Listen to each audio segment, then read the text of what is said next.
Good evening everyone, good evening प्यारे बच्चों। आप सभी का बहुत बहुत वेलकम है आपके अपने बैच परिश्रम। मैं हूं शैलेंद्र पांडे, आपका physics educator. Good evening, good evening प्यारे लाल बाल गोपाल, सभी का बहुत बहुत स्वागत है भाई। सभी का बहुत बहुत वेलकम है। कैसे हैं आप सभी लोग? गुड इवनिंग बेटा। मनीषा, आदित्य, आसिम, सौम्या, अत्री, पलक, निकिता, आर्या, मानव, अंकुश, सभी प्यारे प्यारे बच्चों का बहुत बहुत वेलकम है भाई साहब। तो कैसे हैं आप सभी लोग? Good evening, Radhe Radhe. Good evening प्यारे बच्चों, गुड इवनिंग, बहुत बहुत स्वागत है भाई। हाँ, तो कैसी रही कल की आप लोगों की जो रिकॉर्डेड क्लास थी? आप सभी ने बहुत प्यार दिया उस रिकॉर्डेड क्लास को भी। बहुत ही बढ़िया भाई, इसीलिए मैं तो परिश्रम वाले बच्चों के साथ बड़ी परिश्रम करता हूं।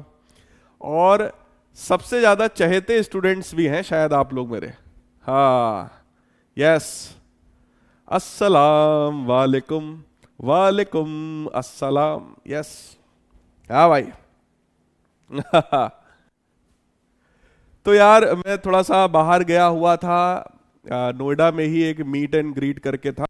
हम सभी लोग सारे टीचर्स मिले थे, उसी प्रोग्राम में गए थे अलग सर से मिलने, बाकी और टीचर्स से मिलने। बहुत मज़ा आया, राइट। तो इसीलिए कल वाला जो लेक्चर था मेरे प्यारे बच्चों, वो आप लोगों को मैंने रिकॉर्डेड लेक्चर दिया था। और आप लोगों की जो एक रिक्वेस्ट थी कि सर उसके पहले वाले लेक्चर में कुछ लाइट वाइट का इशू था, आपको पता ही है, मुझे भी पता ही था, राइट। तो इसलिए मैंने वो टॉपिक्स भी आपको सारे ही रिपीट कर दिए थे और फिर मैंने उसके आगे की चीजें आप लोगों को पढ़ाई थी, राइट।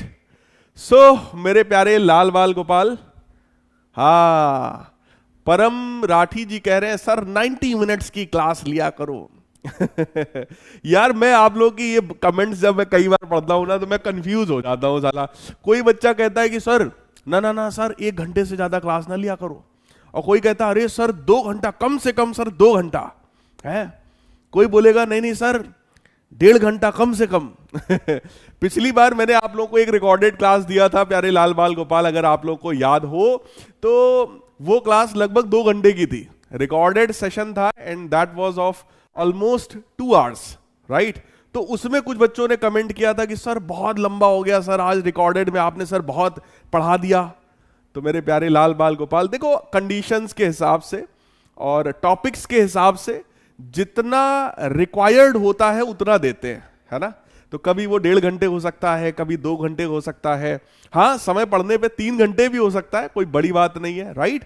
जैसा डिमांड होगा मेरे प्यारे लाल बाल गोपाल वैसा ही सप्लाई होगा, है ना। लेकिन एक बात पर हमेशा विश्वास रखा करो कि जो करेंगे वो बेस्ट करेंगे, जो करेंगे वो अच्छा करेंगे, और जो करेंगे वो सिर्फ आपके लिए करेंगे, ये गारंटी है, राइट। हाँ भाई। जल्दी से सभी लोग एक बार हार्ड स्पैम कर दें, ठीक, ताकि आज की क्लास को हम लोग एकदम चकाचक स्टार्ट करें भाई। हार्ड स्पैम कर दीजिए। अत्री भाई बहुत बहुत धन्यवाद, बहुत बहुत धन्यवाद। बहुत बढ़िया, बहुत बढ़िया। अरे वीडियो कॉल भी करेंगे यार, अभी तो पार्टी शुरू हुई है।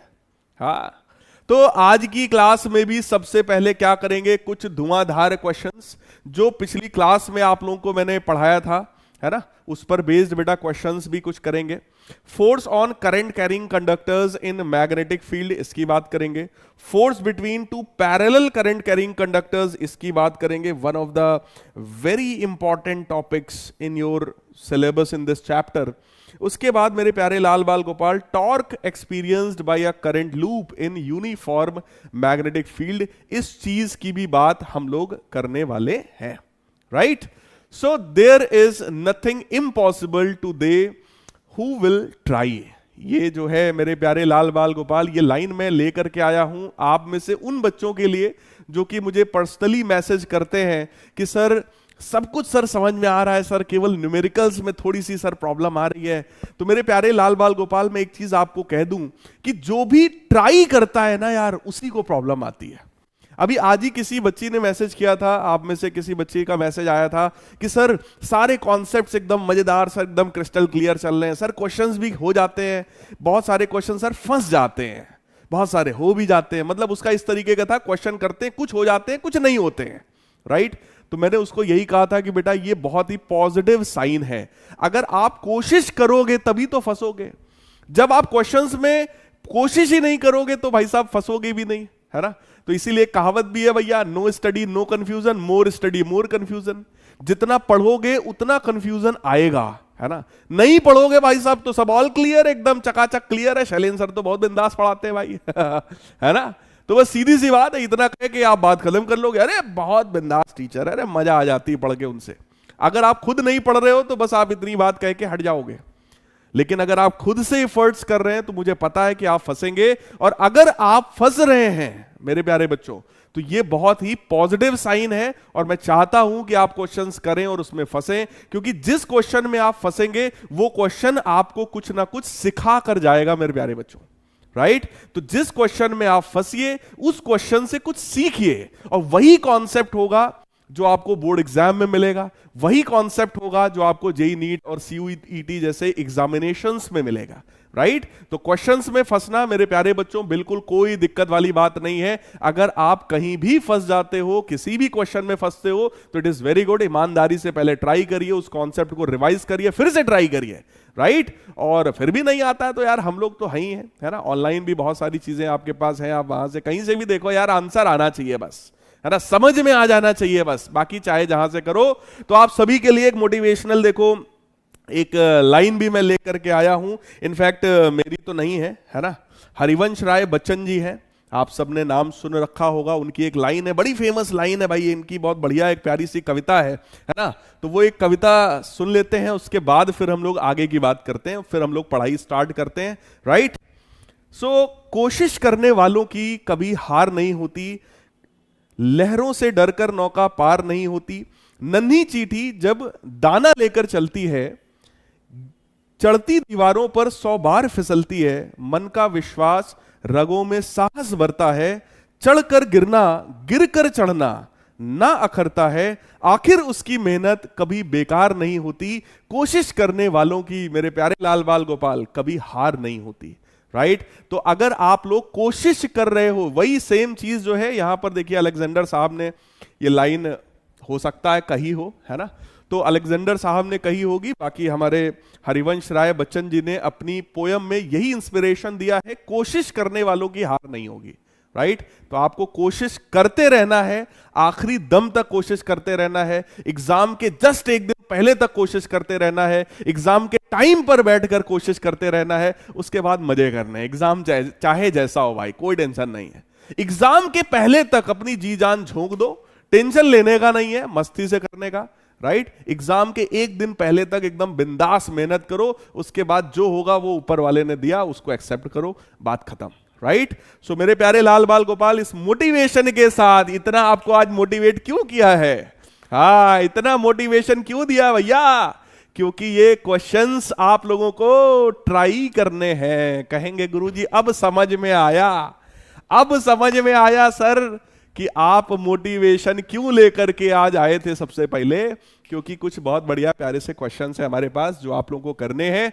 सो an electron moving horizontally with a velocity of 4 into 10 to the power 4 meter पर सेकेंड, बेटा ये इलेक्ट्रॉन की वेलोसिटी है, enters a region of uniform magnetic field of 10 to the power -5 tesla acting vertically downward as shown in this figure. तो भाई साहब जो जो मैग्नेटिक फील्ड है भाई साहब वो अंदर की तरफ है ना? मैग्नेटिक फील्ड अंदर की तरफ है, और इधर से जो है मेरे प्यारे बच्चों, इधर से जो है वो इलेक्ट्रॉन्स जा रहे हैं, है ना? कोई एक इलेक्ट्रॉन है, सिंगल इलेक्ट्रॉन है भाई, है ना? इलेक्ट्रॉन एंटर कर रहा है बेटा, परपेंडिकुलरली एंटर कर रहा है। सबसे पहली बात आपको बताना है, ड्रॉ इट्स ट्रेजेक्ट्री। तो ड्रॉ तो बाद की बात है, पहले आप सब लोग कमेंट करके ये बता दो कि इसकी ट्रेजेक्ट्री कैसे होगी बेटा, इसका पाथ कैसा होगा। क्या ये स्ट्रेट लाइन मोशन होगा, सर्कुलर मोशन होगा, या फिर ये हेलिकल मोशन होगा? तीनों पढ़ाए थे मैंने आपको, कमेंट करके बता दो इस इलेक्ट्रॉन का मोशन कैसा होगा। And then find out the time it takes to come out of the region of magnetic field. अगर आप ये बता दोगे कि पाथ कैसा है तो फिर आप अगले स्टेप पर आओगे और आप ये बताओगे कि आखिर जब ये मूव कर रहा है तो कितने समय के बाद ये वापस लौट करके आ जाएगा, राइट? पायल ने कहा हेलिकल। पायल बेटा एक चीज याद करो, हेलिकल पाथ कब था? हेलिकल पाथ मैंने तब पढ़ाया था जब कोई भी चार्ज मैग्नेटिक फील्ड में एंटर करे ऑब्लिकली। ऑब्लिकली का मतलब क्या था? एंगल 0 ना हो, 180 ना हो और 90 ना हो, इसके अलावा कोई एंगल हो। और प्यारे बच्चा यहां पर सीधे सीधे आपको गिवन है एंगल कितना है? 90 डिग्री है। अगर एंगल 90 डिग्री है तो जो मैक्सिमम लोग बोल रहे हैं यानी कि path must be circular path, और ये सभी लोग सही बता रहे हैं। स्वीटी ने बिल्कुल सही बताया है, बहुत ही बढ़िया बेटा। तो यानी कि ये जो इलेक्ट्रॉन एंटर कर रहा है भाई साहब वो सर्कुलर पाथ में होगा। और दूसरी चीज मैं आपको और बता दूं, जैसे ही चार्ज एंटर करेगा मैग्नेटिक फील्ड में उसके ऊपर बोलो फोर्स लगेगा, क्योंकि ये चार्ज मोशन में है। फोर्स का डायरेक्शन निकालने के लिए हमारे पास फ्लेमिंग साहब का लेफ्ट हैंड रूल है ना। तो फ्लेमिंग साहब का लेफ्ट हैंड रूल कहता है भैया मैग्नेटिक फील्ड तो अंदर की तरफ हो गई, करंट की डायरेक्शन सोचो, अगर इलेक्ट्रॉन राइट में जा रहा है तो मेरे प्यारे बच्चों करंट जो है वो लेफ्ट साइड में होगा, है ना। तो it will be something like this. तो थंब किधर शो कर रहा है भाई साहब? नीचे की तरफ। थंब किधर शो कर रहा है बेटा? नीचे की तरफ। थंब नीचे की तरफ अगर शो कर रहा है इसका मतलब ये जिस सर्कुलर पाथ में होगा उसका सेंटर डाउनवर्ड डायरेक्शन में है। अगर सेंटर डाउनवर्ड डायरेक्शन में है तो ये ऐसे जाएगा, सर्कुलर पाथ में होते हुए ये वापस लौटकर आ जाएगा। कहेंगे सर ये कौन सा सर्किल है? ऐसा सर्किल होता है सर? ना ना ना ना, हाँ भाई। तो ये ऐसे जाएगा, सेम ही सर्किल कंप्लीट करेगा और फिर यहां से बेटा वो बाहर अपना निकल जाएगा जैसे भी उसको जाना होगा, राइट। तो इस तरीके से वैसे स्ट्रेट लाइन में ही बाहर आएगा। अब आपको बताना यह है कि सर कितना टाइम लगेगा, what will be the time taken for this electron to complete this semi circle. सारा हिंट मैंने दे दिया है, इस सेमी सर्किल को कंप्लीट करने में कितना समय लगेगा। एक आखिरी हिंट और दे देते हैं भैया, टाइम का मतलब होता है प्यारे बच्चों डिस्टेंस अपॉन स्पीड, ठीक है। सेमी सर्किल में वो कितना डिस्टेंस ट्रेवल करेगा? पाई आर के बराबर। स्पीड जो है वो v के बराबर है। क्वेश्चन में ध्यान से देख लो, स्पीड गिवन है, अगर तुम कुछ जुगाड़ करके रेडियस निकाल पाओ तो तुम्हारा काम चल जाएगा, यानी कि क्वेश्चन सॉल्व हो जाएगा, राइट। तो पूरे 1 मिनट का समय मैं आप लोगों को दूंगा इस पर्टिकुलर क्वेश्चन को सॉल्व करने के लिए। लेकिन ये पोल भाई साहब हमारे चले तब तो, हाँ चल गए भैया, चल गए हैं पोल भाई साहब। जल्दी से बेटा सॉल्व करो। शर्मा जी टेंशन ना लो, वेलोसिटी फिल्टर भी समझा देंगे। वैसे इतना अच्छे से समझाया था यार, एक बार रिवाइज कर लेते तुम लेक्चर को तो आई थिंक आ जाता बेटा।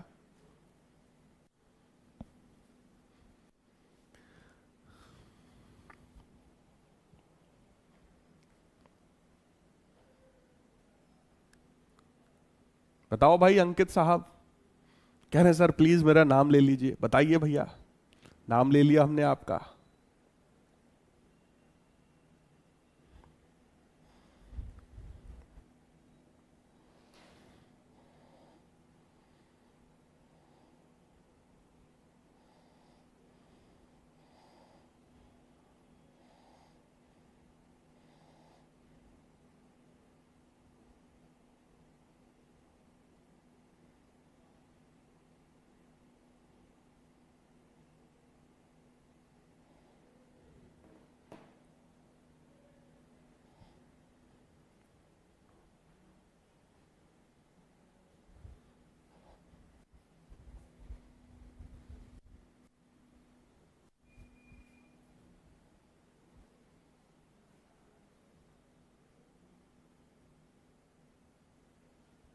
हाँ भाई, सो पोल हो गया है स्टॉप।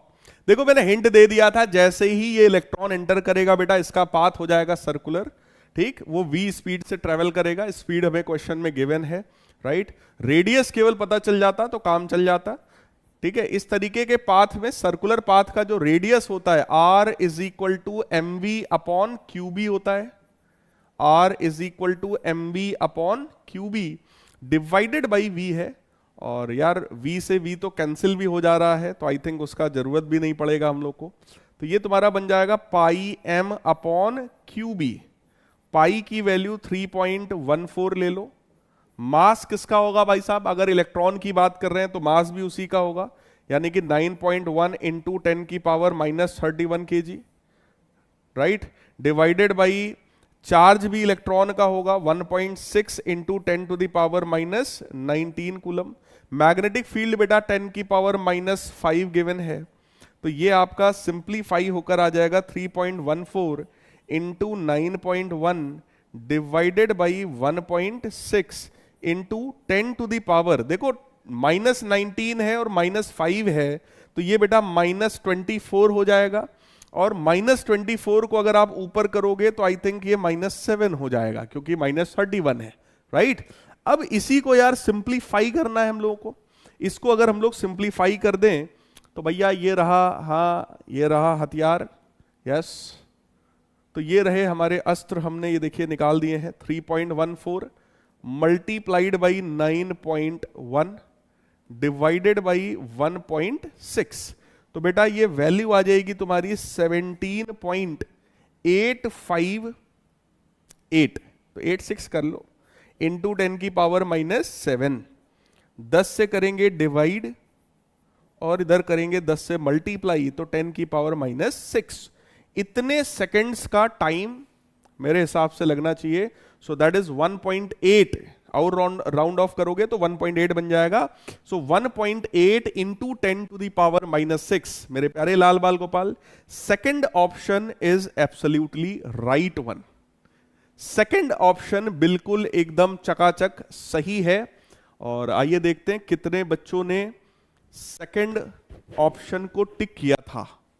हाँ भैया, कितने लोगों को समझ में आया है, कितने लोगों को समझ में आया है ये क्वेश्चन?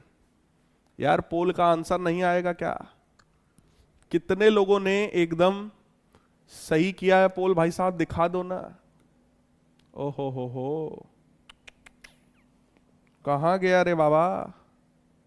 लो भैया, आंसर भी गया, हमारी गलती नहीं है, चला गया रे बाबा। देख लो भाई, जो है सब कैमरा के सामने है। हाँ, हमारी गलती नहीं है ना? हमारी कोनो गलती नहीं है यहाँ पे। नहीं तो कहोगे सर आपने हमारा जवाब हटा दिया। हमने कुछ नहीं हटाया, चल नहीं रहा, ठीक है, कोई बात नहीं। तो मेरे प्यारे लाल बाल गोपाल, सेकंड ऑप्शन बिल्कुल सही है बेटा। किसी भी क्वेश्चन में मैं आपको बताऊं बेटा, किसी भी क्वेश्चन में ना, क्वेश्चन को पढ़ करके पहले उसके लॉजिक को समझो है क्या। देखो हमसे पूछ रहा था टाइम, ठीक, टाइम का बेसिक कॉन्सेप्ट यार, स्पीड बराबर डिस्टेंस अपॉन टाइम, तो टाइम बराबर distance upon speed.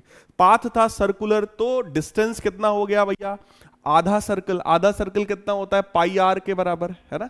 So pi are divided by speed. अब रेडियस जो है एमबी अपॉन क्यू भी होता है। जैसे रखा, सॉल्व किया, हमारा आंसर आ गया, राइट। तो सेकंड ऑप्शन जो है बेटा वो बिल्कुल जो है सही आंसर है।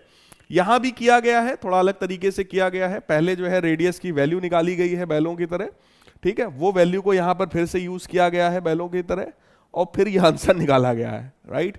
भैया जब कैंसिल ही हो जाना था, जब v से v कैंसिल ही हो जा रहा था, तो हम काहे को दो दो बार सॉल्व करेंगे यार, है ना? तो आप सीधे सीधे इस तरीके से कर सकते थे। चलिए खैर, कोई बात नहीं। नेक्स्ट क्वेश्चन पर आ जाते हैं मेरे प्यारे बच्चों। आई होप समझ में आ गया होगा आप लोगों को। नेक्स्ट क्वेश्चन देखो बेटा, an electron travels in circular path of radius 20 centimeter in a magnetic field of 2 into 10 to the power -3 Tesla. Calculate speed of the electron. What is the potential difference through which electron must be accelerated to acquire this speed? Right? यानी कि आपको वो potential difference भी बताना है जो electron को ये वाली स्पीड प्रोवाइड करेगा जो आप फर्स्ट पार्ट में निकालोगे। क्लियर है? राइट है? साक्षी बेटा अभी देखो वॉइस का कुछ करते हैं, परेशान ना हो, है ना? करते हैं भाई। तब तक आप लोग जरा इस क्वेश्चन के बारे में सोचो और तुरंत जो है सॉल्व करो। इस क्वेश्चन के बारे में देखो और सॉल्व करो। मैं वॉइस का कुछ कलाकारी करता हूं।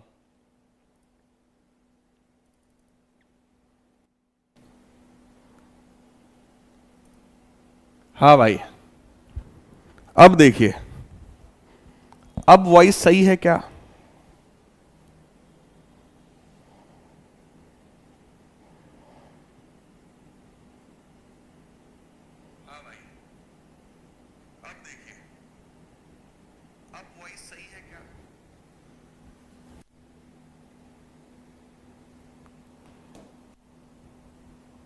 अरे पोल नहीं आया क्या आप लोगों के पास?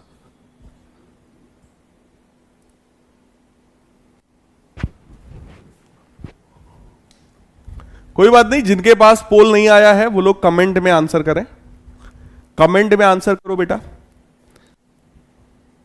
पोल का लग रहा है कुछ इशू है, कुछ इशू है यहां, आंसर वांसर भी नहीं बता रहा है, टेंशन ना लो। हाँ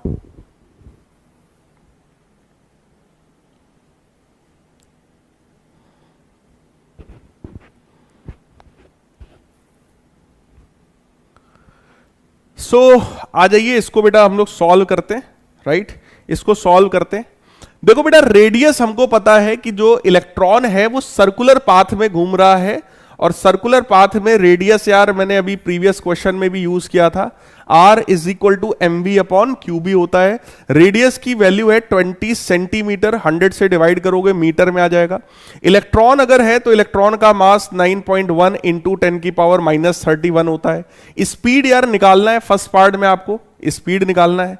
इलेक्ट्रॉन का चार्ज हमें पता है 1.6 इंटू 10 टू द पावर -19, और मैग्नेटिक फील्ड हम लोग को पता है 2 इंटू 10 की पावर -3 टेस्ला के बराबर, राइट।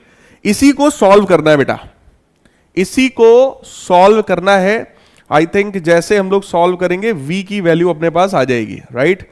तो ये तुम्हारा बनेगा 20 into 1.6 into 2 into 10 to the power -22, देखो 19 और 3 कितना हो जाएगा 22, right, divided by 100 into 9.1 into 10 to the power -31।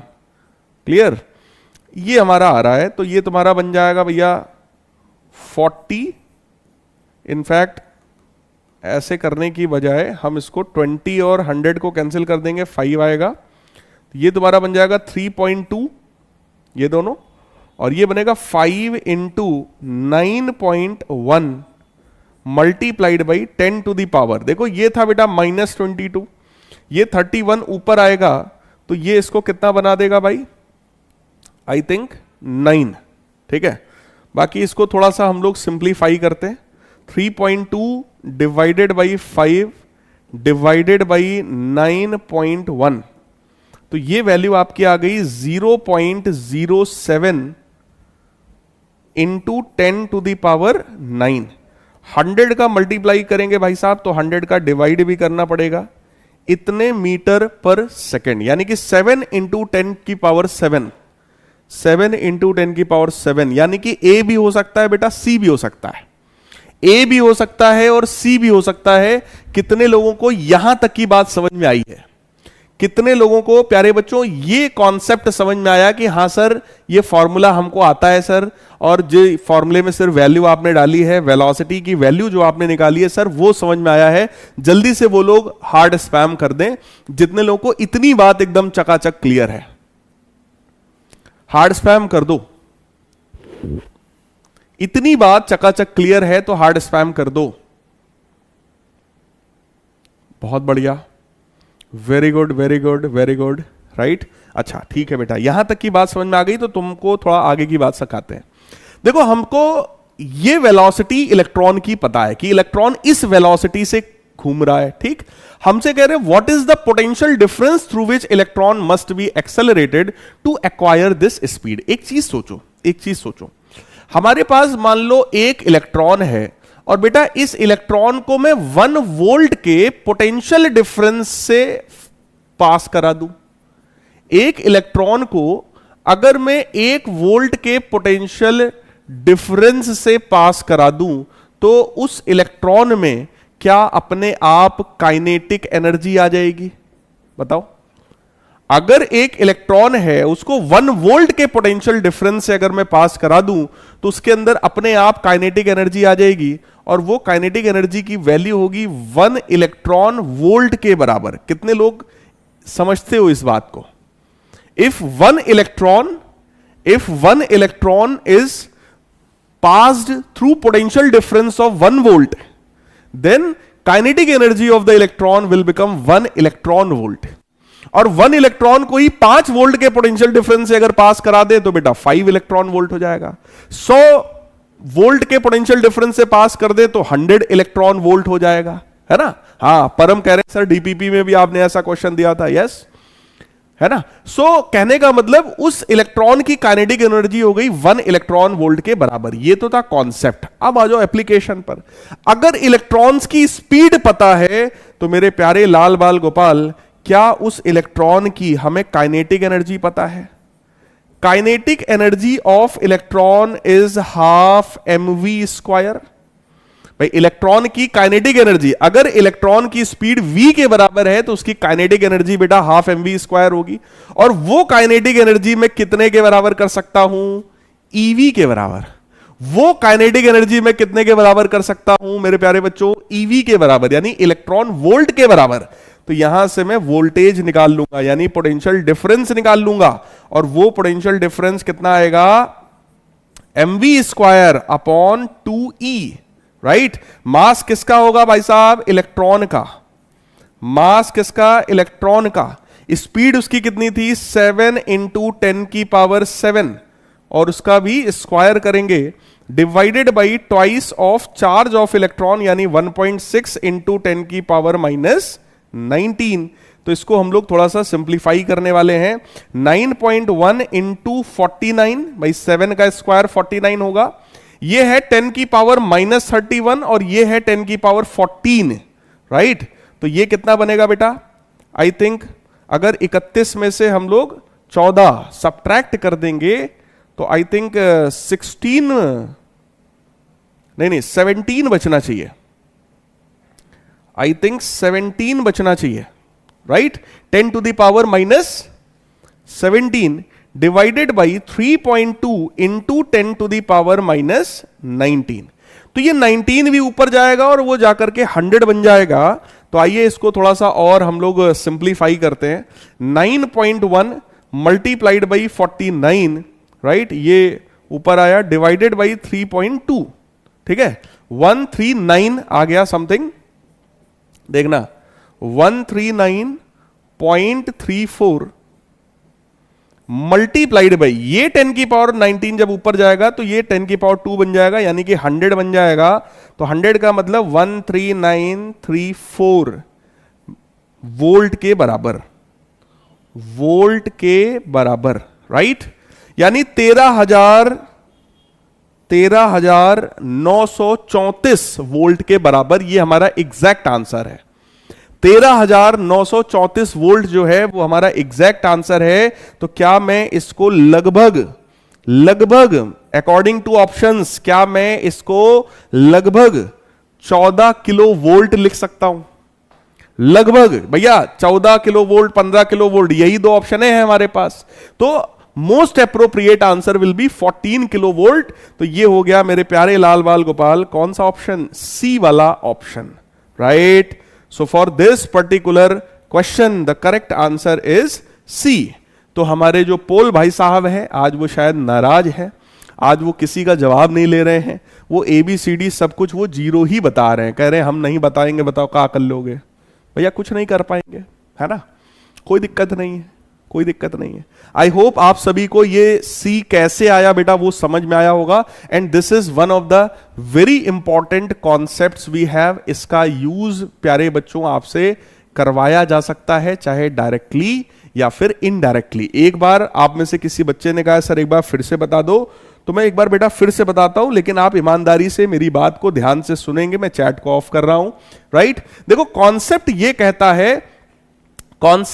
कहता है कि अगर कोई एक इलेक्ट्रॉन है, उस एक इलेक्ट्रॉन को अगर मैं 1 वोल्ट के पोटेंशियल डिफरेंस से पास करा दूं, प्यारे बच्चों अगर पोटेंशियल डिफरेंस है तो वहां पर इलेक्ट्रिक फील्ड जरूर रही होगी। सोचो, पोटेंशियल डिफरेंस अगर है तो इलेक्ट्रिक फील्ड जरूर रही होगी, राइट। और यानी कि हम ये कहना चाहते हैं कि अगर हम एक इलेक्ट्रॉन को किसी इलेक्ट्रिक फील्ड से अगर हम पास कराएंगे तो ऑब्वियस है इलेक्ट्रिक फील्ड के अंदर जैसे ही इलेक्ट्रॉन घुसेगा उसके ऊपर फोर्स लगेगा, एक्सेलरेशन आएगा, कुछ ना कुछ वेलोसिटी जरूर आ जाएगी, तो कुछ ना कुछ एनर्जी आ जाएगी, राइट। सो 1 इलेक्ट्रॉन को अगर मैं 1 वोल्ट के पोटेंशियल डिफरेंस से पास कराता हूं तो उसके अंदर काइनेटिक एनर्जी आ जाती है 1 इलेक्ट्रॉन वोल्ट के बराबर, राइट। अब अगर इसी को मैं 100 वोल्ट से पास करूंगा तो 100 इलेक्ट्रॉन वोल्ट आ जाएगा। अब यहां पर क्वेश्चन में हम लोगों ने इलेक्ट्रॉन की स्पीड निकाल रखी थी। अगर स्पीड इलेक्ट्रॉन के पास है बेटा तो उसके पास काइनेटिक एनर्जी भी है, तो वही काइनेटिक एनर्जी इलेक्ट्रॉन वोल्ट के बराबर अगर करोगे तो you will get the value of voltage, you will get the value of potential difference. और आपसे क्वेश्चन में यही पूछा गया था, what is the potential difference through which electron must be accelerated to acquire this speed. ये speed लेने के लिए कितना पोटेंशियल डिफरेंस देना पड़ेगा? तो एग्जैक्ट आंसर है 13,934 वोल्ट के पोटेंशियल डिफरेंस से अगर आप इस एक इलेक्ट्रॉन को पास करोगे तो उस इलेक्ट्रॉन की जो स्पीड है वो इतनी हो जाएगी। राइट, आई होप अब आपको समझ में आया होगा। जल्दी से हार्ड स्पैम कर दो भैया अगर अब मामला एकदम क्लियर है तो। अब अगर मामला एकदम क्लियर है तो हार्ड स्पैम कर दो मेरे प्यारे बच्चों।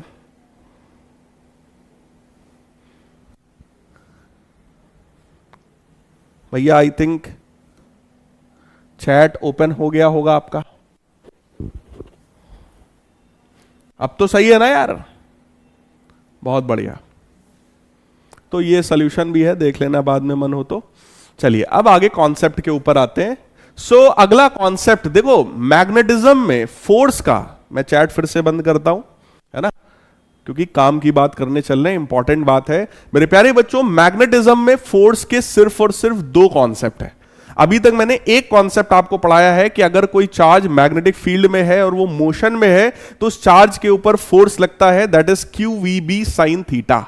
अब एक चीज आप सोचो, अगर कोई चार्ज है मैग्नेटिक फील्ड में है और वो चार्ज मोशन में है, ये चार्ज है, मान लो ये चार्ज v स्पीड से मैग्नेटिक फील्ड में मूव कर रहा है, तो मेरे प्यारे बच्चों मैं ये भी तो कह सकता हूं कि इस डायरेक्शन में करंट फ्लो हो रहा है। अगर ये पॉजिटिव चार्ज है तो पॉजिटिव चार्ज का जो फ्लो है वो ऑब्वियस है यहां पे करंट प्रोड्यूस करेगा। पॉजिटिव चार्ज राइट साइड में जाएगा तो हम भी करंट को बेटा राइट साइड में मान सकते हैं, राइट। यानी कि अगर चार्ज फ्लो करता है मैग्नेटिक फील्ड में तो उसके ऊपर फोर्स लगता है, बिल्कुल सही बात है। बिल्कुल उसी तरीके से अगर किसी वायर में करंट फ्लो हो रहा हो और वो वायर मैग्नेटिक फील्ड में रखा हो तो मेरे प्यारे बच्चों उसके ऊपर भी फोर्स लगेगा, right. So let us assume there is a conductor. मान लेते हैं प्यारे बच्चों ये एक कंडक्टर है, इस कंडक्टर का क्रॉस सेक्शनल एरिया A के बराबर है, इस कंडक्टर का जो लेंथ है वो L के बराबर है, राइट। यहां पर एक चीज और अज्यूम करते हैं, let us suppose there are small n number of electrons per unit volume, ये सब आपको पढ़ा चुके हैं पहले भी, पर यूनिट वॉल्यूम। तो स्मॉल n का मतलब हो गया total number of electrons divided by volume of this conductor. इस कंडक्टर का वॉल्यूम बोलो एरिया इंटू लेंथ होगा, तो टोटल नंबर ऑफ इलेक्ट्रॉन्स बेटा small n into area into length of this conductor हो जाएगा, that is total number of electrons in this conductor, right, है ना। और अगर इलेक्ट्रॉन्स लेफ्ट में जाएंगे भाई साहब तो हम ये भी मान सकते हैं कि करंट राइट साइड में है, या हम उल्टा बोलें कि अगर करंट राइट साइड में है तो इसका मतलब इलेक्ट्रॉन्स लेफ्ट साइड में मूव कर रहे होंगे, और सारे नंबर ऑफ इलेक्ट्रॉन्स हम लोगों ने निकाल लिया है, राइट। इतने सारे इलेक्ट्रॉन्स हैं, that is total number of electrons in conductor. मैं यहां लिख भी रहा हूं total number of electrons in conductor, कि भैया कंडक्टर में टोटल नंबर ऑफ इलेक्ट्रॉन्स कितने हैं, तो वो हैं small n into area into length के बराबर, राइट। अच्छा एक चीज सोचो, फोर्स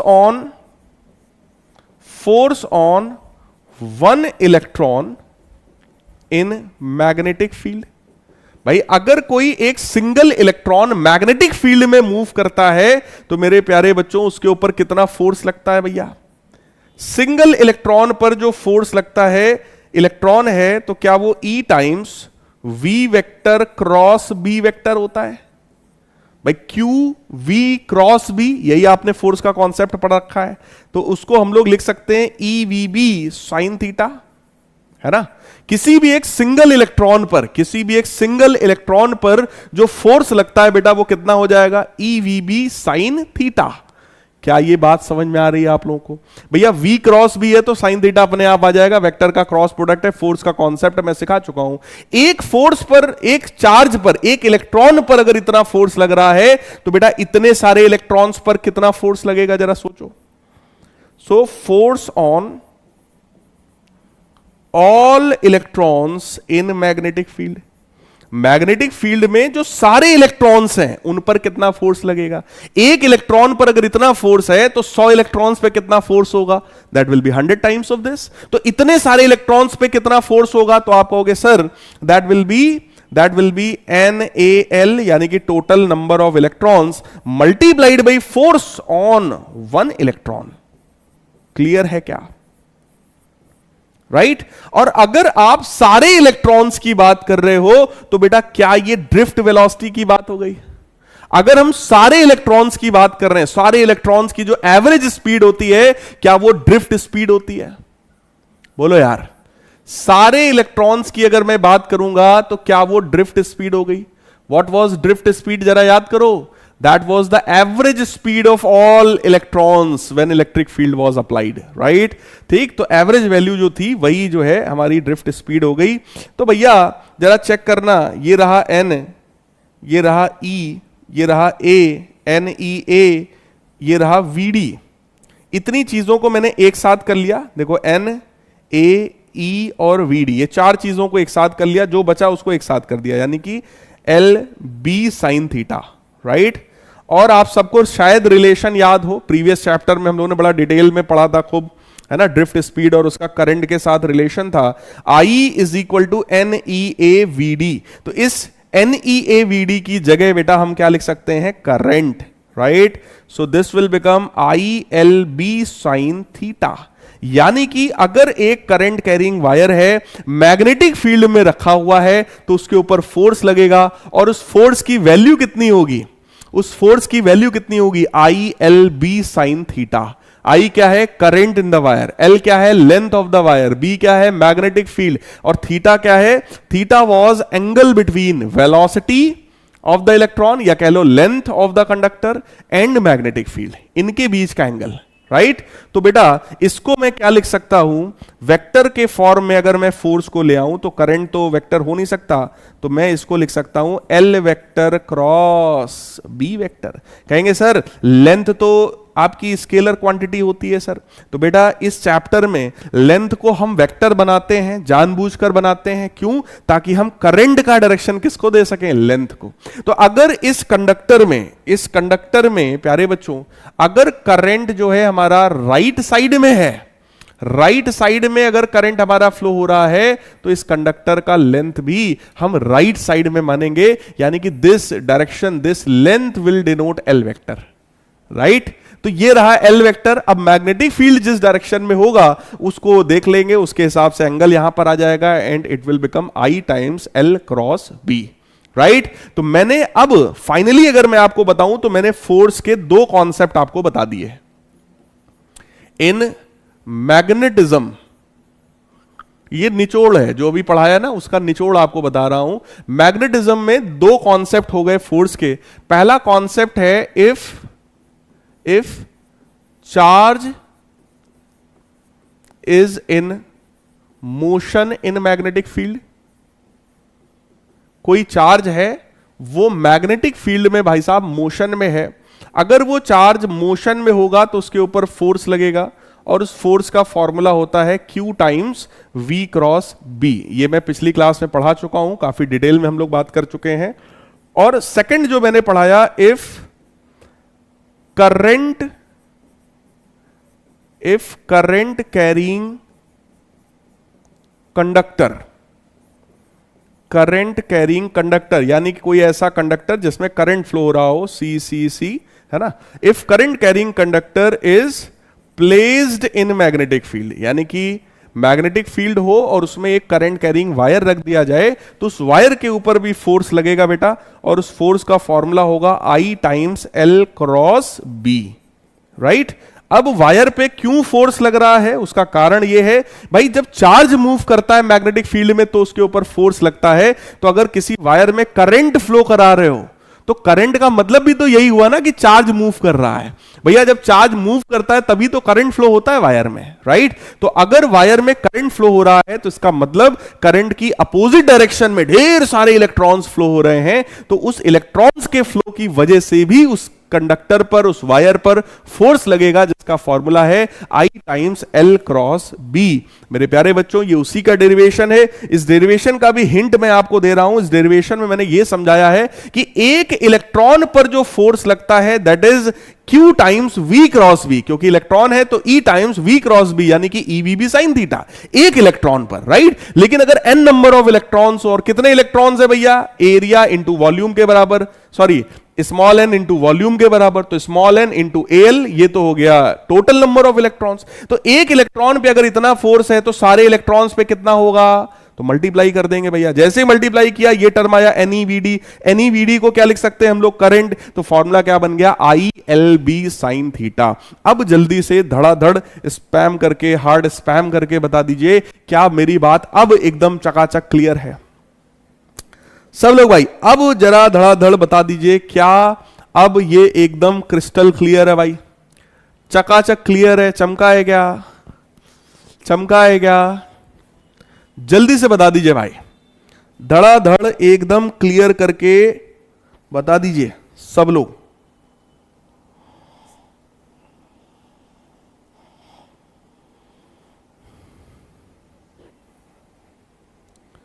खुशी तुम्हारी है जब इसी में, तो हम भी आंसू छिपा ही लेंगे, वजह जो पूछेगा ये जमाना, कोई बहाना बना ही लेंगे।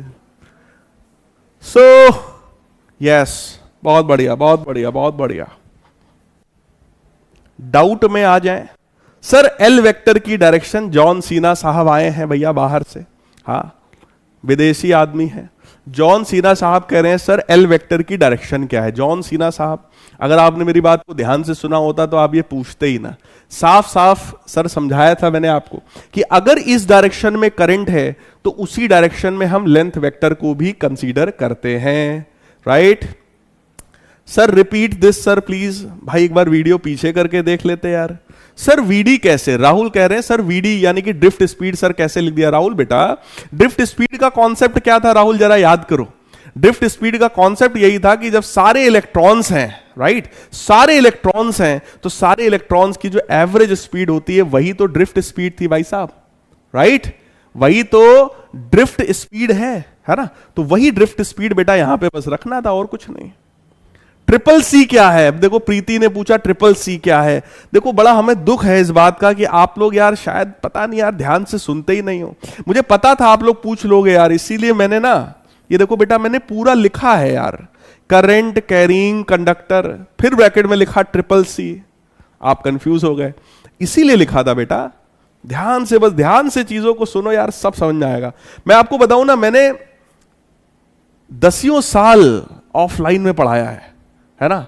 मुझे बहुत अच्छे से ये पता है कि आप कहां पर क्या सोचोगे, इसलिए मैं आपको ये चैलेंज करता हूं। अगर आप ध्यान से मेरी बात सुनोगे ना, आपका सारा डाउट, मैक्सिमम डाउट मतलब अपने आप क्लियर हो जाएगा। फिर 2-4 जेन्युइन डाउट ही बचेंगे खाली। सर फिर कंडक्टर का भी तो कोई मैग्नेटिक फील्ड होगा, उसका क्या। हाँ ये कुछ ठीक ठाक लग रहा है। हैरी भाई साहब कह रहे हैं, हैरी भाई साहब कह रहे हैं कि सर ये तो सर इलेक्ट्रॉन्स की वजह से सर आया। कह रहे सर उस कंडक्टर का भी तो अपना मैग्नेटिक फील्ड होगा, सर उसका क्या होगा। भैया देखो यहां पर हम लोग, हैरी साहब एक कॉन्सेप्ट की बात कर रहे हैं और वो कॉन्सेप्ट ये कर रहा है, मतलब वो कॉन्सेप्ट ये है कि अगर करंट कैरिंग वायर है और वो मैग्नेटिक फील्ड में रखा है, राइट, तो वो कितना फोर्स अप्लाई करेगा, उस पर कितना फोर्स अप्लाई होगा, राइट। मैं सिर्फ उसकी बात कर रहा हूं कि अगर एक करंट कैरिंग वायर है, मैग्नेटिक फील्ड में रखा है, तो उस पर कितना फोर्स लगेगा, अभी मैं सिर्फ उसकी बात कर रहा हूं, ठीक है। इस वायर की वजह से कितना फोर्स होगा या कितना मैग्नेटिक फील्ड होगा, उसकी बात अभी आगे वाले कॉन्सेप्ट में हैरी साहब करेंगे। आई होप आपको बात समझ में आई होगी। अभी मैं सिर्फ एक चीज की बात कर रहा हूं हैरी बेटा, can we consider L as vector quantity anywhere. नहीं भैया। आर्यन कह रहे हैं सर क्या मैं लेंथ को वेक्टर क्वांटिटी मान सकता हूं सर कहीं भी। नहीं मान सकते। लेंथ 100% स्केलर क्वांटिटी होता है, बट इस चैप्टर में क्योंकि करंट को हम वेक्टर बोल नहीं पाते हैं, तो हम उस करंट का डायरेक्शन देना चाहते हैं, एक्चुअली लेंथ को जबरदस्ती पकड़ा देते हैं, है ना। तो हम उसका डायरेक्शन उसको देकर उसको जबरदस्ती हम बना देते हैं क्या, vector quantity. Right. Sir derivation important है भैया, बिल्कुल इंपॉर्टेंट है, हम यहाँ टाइम पास थोड़ी ना कर रहे हैं, हाँ कोई बात नहीं भैया। सो आई होप ये कॉन्सेप्ट एकदम मजेदार आपको समझ में आ गया होगा। सिंपल बहुआ छाप फार्मूला है ना, QEB साइन थीटा और ILB साइन थीटा, राइट। चलो भैया आगे की बात करते हैं। अब wire of length L carries a current I along x axis, a magnetic field B is equal to B not I cap plus J cap plus K cap, है ना। यानी कि तुमको वायर की डायरेक्शन दे रखा है तो L वेक्टर सोच सकते हो, तुमको मैग्नेटिक फील्ड सीधे सीधे दे रखा है, कह रहे हैं मैग्नीट्यूड ऑफ फोर्स बता दो भैया। एकदम बहुआ छाप क्वेश्चन है, जल्दी से सॉल्व करो। पोल वोल देने का मन तो नहीं हो रहा हमारा, काहे कि ये ससुरा किसी काम का नहीं है, लेकिन कोनो बात नहीं है, कोनो बात नहीं है भाई, अब जो है उसी को दे रहे हैं, क्या करें। करो करो जल्दी करो, सॉल्व करो बेटा, पूरे 1 मिनट का समय है। प्रकाश कह रहे हैं सर पोल का जुगाड़ करिए प्लीज। भाई क्या करें हम, ये तो हमारी जो क्या ही बताएं अब हम, इसका मैं क्या कर सकता हूं बेटा। करवाएंगे लेकिन कंप्लेंट कर देंगे आज, है ना, कंप्लेंट कर देंगे भाई आज। अब अभी लाइव क्लास में बेटा ऑन द स्पॉट में कुछ कर नहीं सकता, मेरे हालात ऐसे हैं कि मैं कुछ कर नहीं सकता अभी फिलहाल, है ना। इस पोल के लिए भाई अभी फिलहाल कुछ नहीं कर सकते। आप लोग ईमानदारी से सोचो, सॉल्व करो। जिसको नहीं आ रहा है उसके लिए हिंट लिख रहा हूं।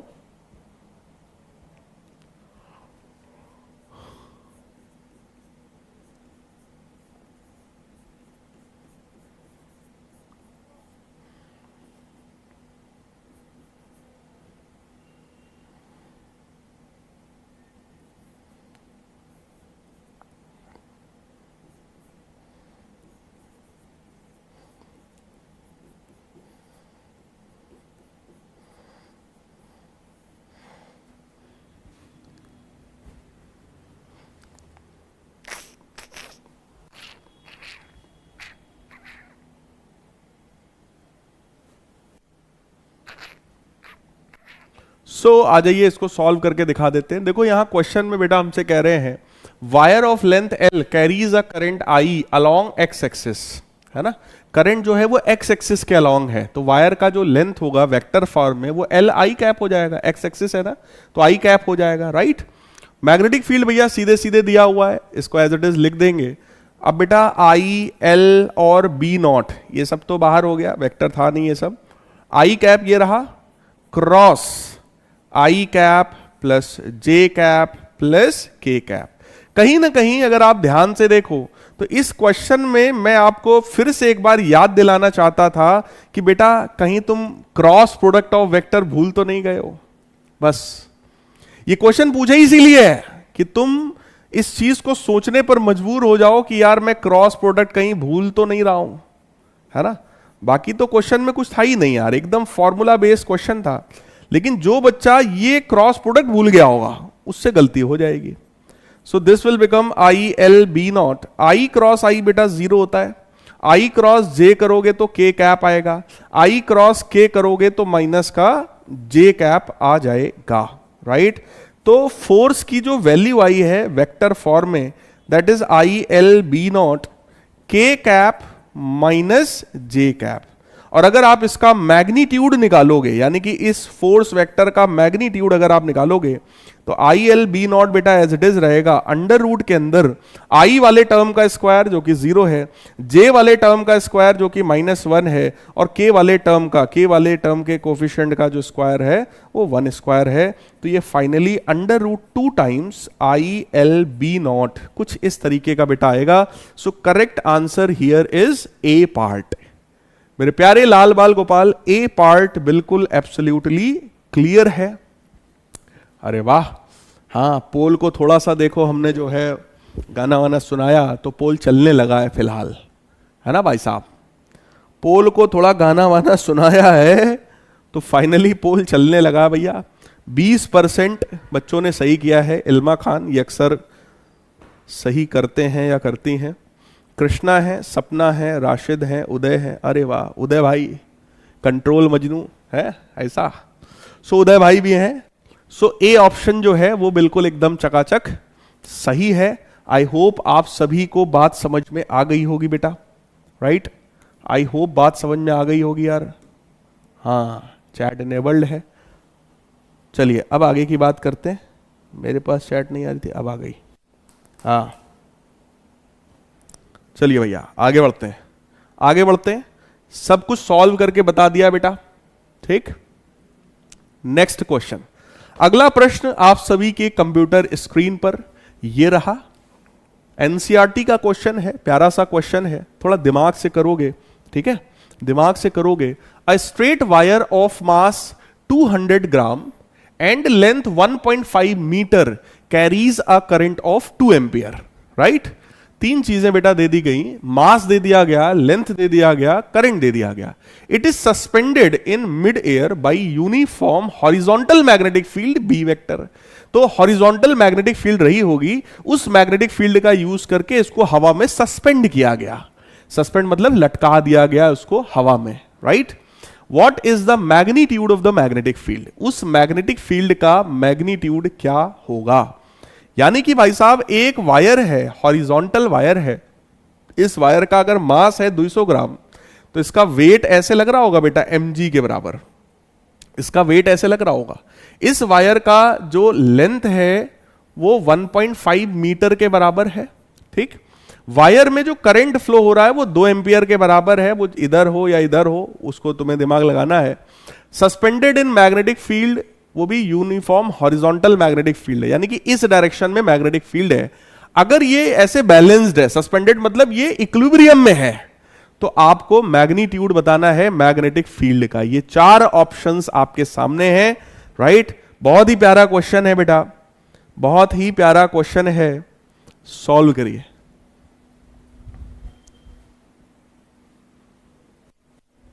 सॉल्व करिए, 90 सेकेंड्स का टाइम आपके पास है।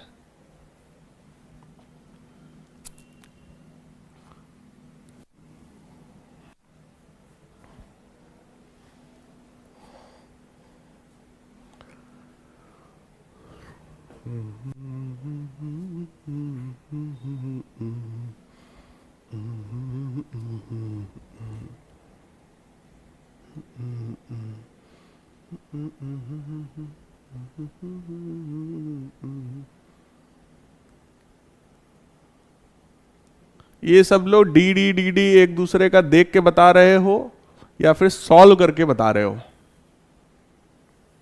है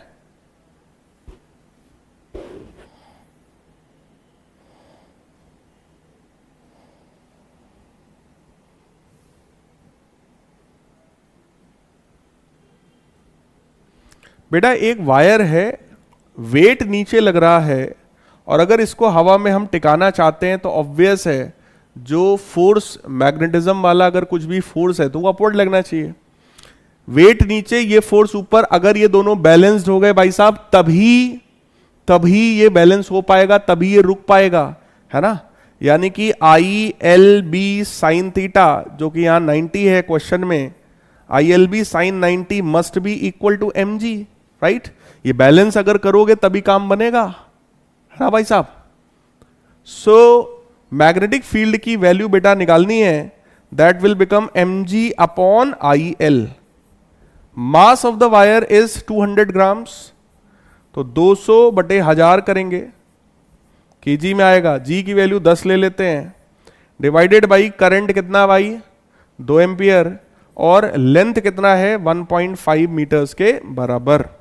3 जीरो से ये तीनों जीरो कैंसिल हो गए, 2 से 2 कैंसिल हो गया, 1 बटे 1.5 मतलब होता है 3/2, तो ये 2 जाएगा ऊपर, so this will become 2/3 Tesla.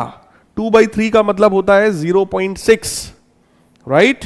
So D part is absolutely right one, D part is absolutely right one. 47% बच्चों ने लगभग डी पार्ट बताया है, very good, D part is absolutely right one, so D बिल्कुल सही है। क्लियर है? समझ आया ना? हाँ भाई, आगे बढ़ा जाए, आगे बढ़ा जाए। Force between two parallel current carrying conductors. अभी एक भाई साहब आप लोगों में से पूछ रहे थे कि सर उसकी अपनी, हैरी नाम था शायद, कि सर उसकी अपनी मैग्नेटिक फील्ड का क्या हुआ, है ना? तो आ जाओ हैरी साहब, आपको वही चीज सिखाते हैं कि उसकी अपनी मैग्नेटिक फील्ड का क्या हुआ। देखो बेटा, एक वायर ये है और एक और वायर है ये वाला।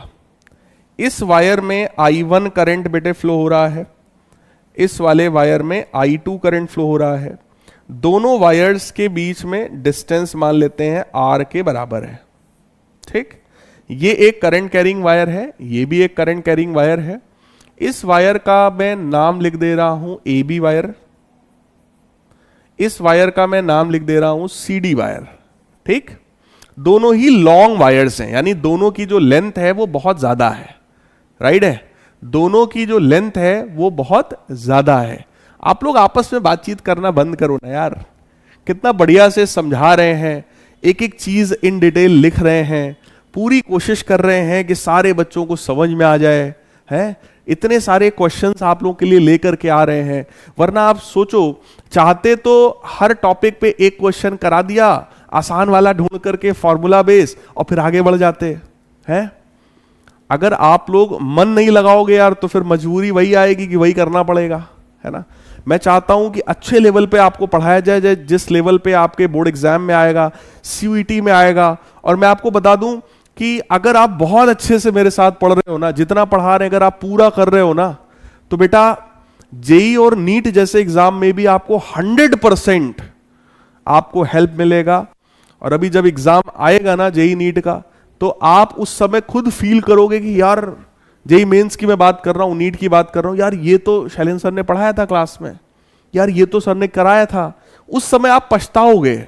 मैं आपको मतलब रिटर्न दे सकता हूं ये चीज। अभी जब एग्जाम आएगा ना, आप खुद ये चीज मैच करके देख लेना कि सर ये सब तो यार शैलेंद्र सर ने यार परिश्रम में ही करा दिया था, फिर भी मैं जो है अगर उस समय थोड़ा सीरियसली पढ़ लेता तो कर ले जाता।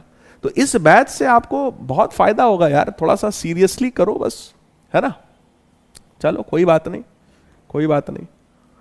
सो बेटा ये करंट कैरिंग वायर है, ये भी करंट कैरिंग वायर है। अब जरा सोचो यार, किसी भी एक करंट कैरिंग वायर की वजह से उसके आसपास बोलो मैग्नेटिक फील्ड होती है कि नहीं होती है?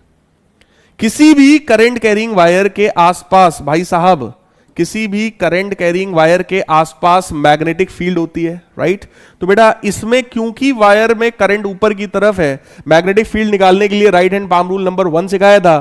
तो वो right hand palm rule number 1 ये कहता है कि भैया करंट अपवर्ड डायरेक्शन में है, तो राइट साइड में कोई भी पॉइंट अगर होगा तो मैग्नेटिक फील्ड बोलो इनवर्ट्स होगी। यानी इसकी वजह से यहां कहीं पर अगर मैं मैग्नेटिक फील्ड पूछूंगा तो वो मैग्नेटिक फील्ड इनवर्ट्स होगा, and that will be magnetic field due to wire AB, right? किसी भी लॉन्ग वायर में, किसी भी इनफाइनाइट लेंथ के वायर की वजह से जो मैग्नेटिक फील्ड होती है मेरे प्यारे लाल बाल गोपाल, वो हम सब लोग पढ़ चुके हैं, डिराइव कर चुके हैं, और वो मैग्नेटिक फील्ड होता है μ0/2π I1 डिवाइडेड बाई R, क्योंकि करंट इस वायर में I1 के बराबर है, राइट?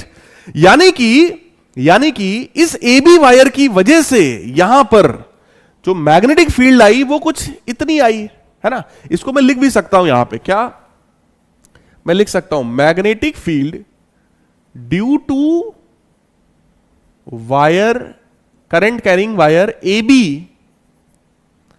है ना, एट पॉइंट P। इस पॉइंट का नाम मैं P लिख रहा हूं, तो एट पॉइंट P, इसको हटाते हैं यार, साफ सुथरा लिखते हैं। Magnetic field due to current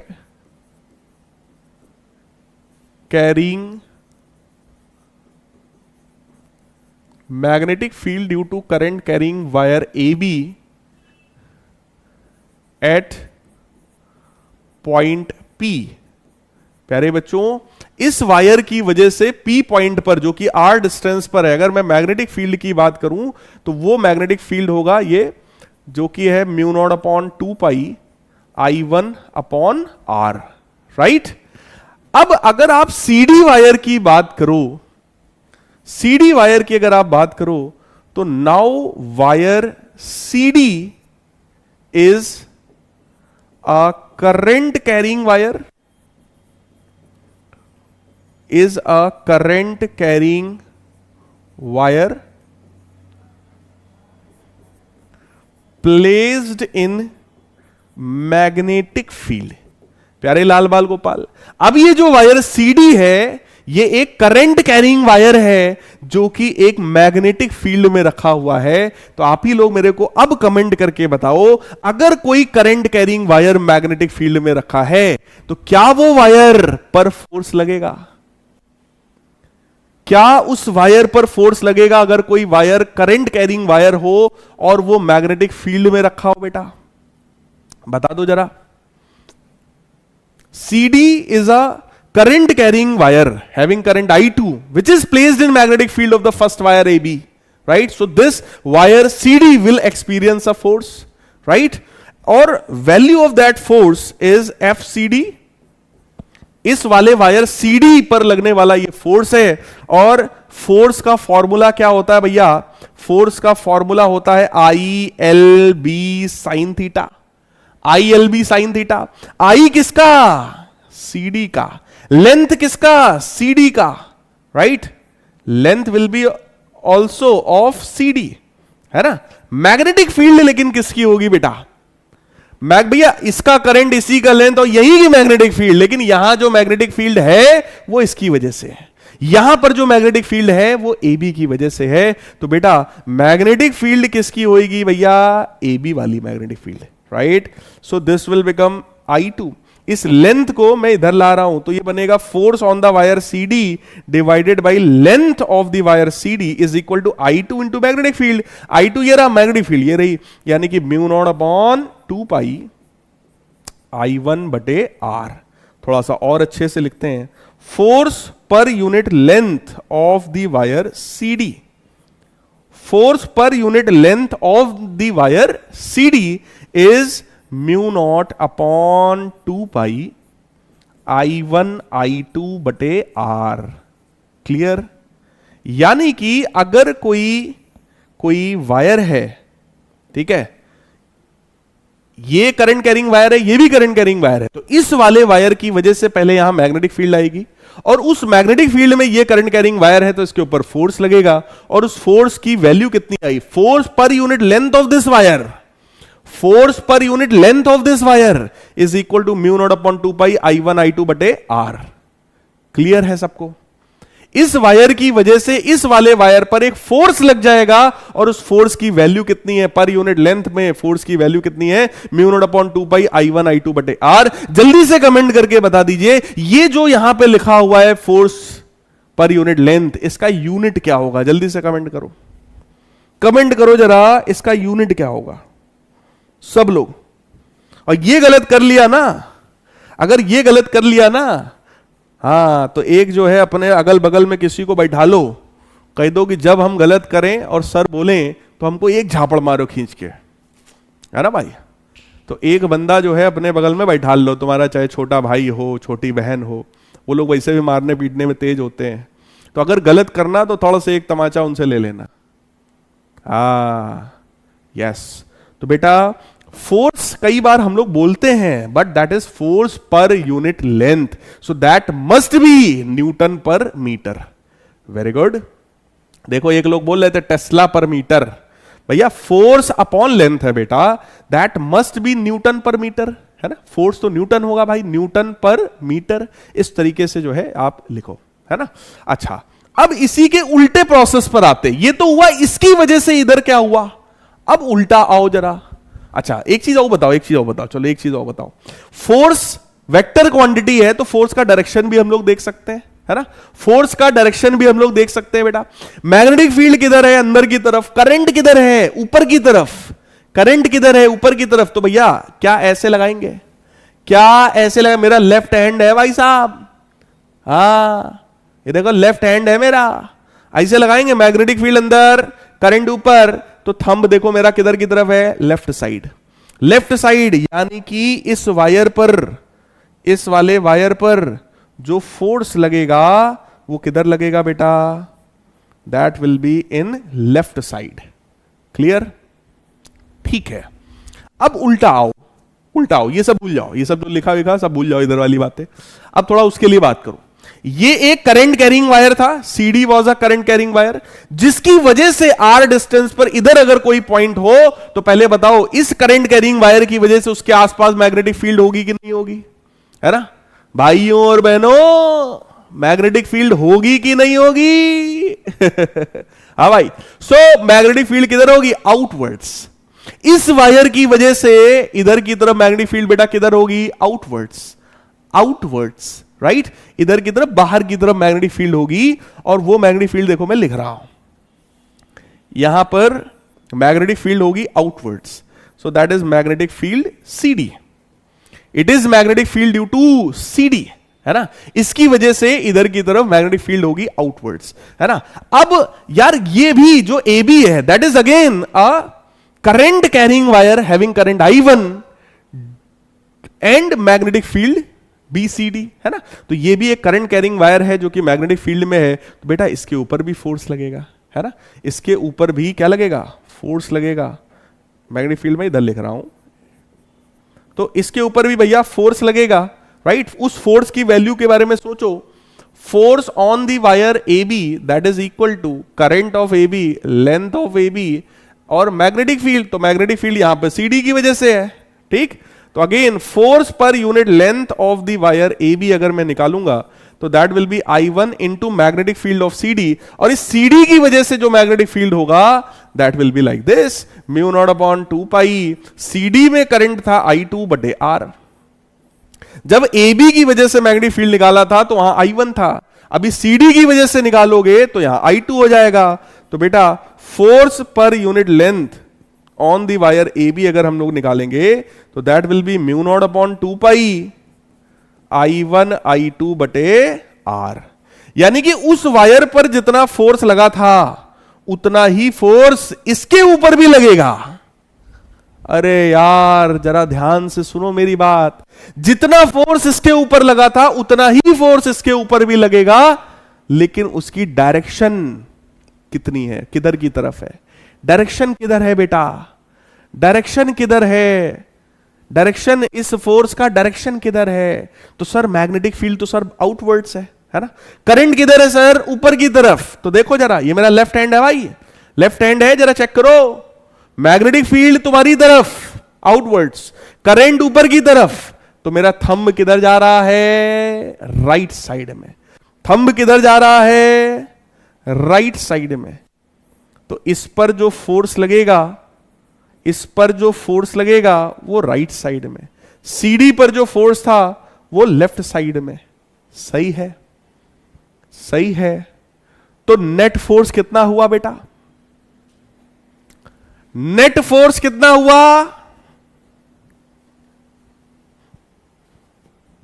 net force कितना हुआ प्यारे बच्चों? नेट फोर्स कितना हुआ?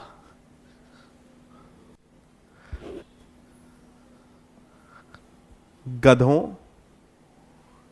मानो भाई तुमने सबसे पहले 0 बोला है, बहुत बड़ा पाप लगेगा तुम्हें, समझ लो। हाँ, तुम्हारे मानो 0 बोलने की वजह से इतने बच्चे देखो 0 बोल रहे हैं गधों।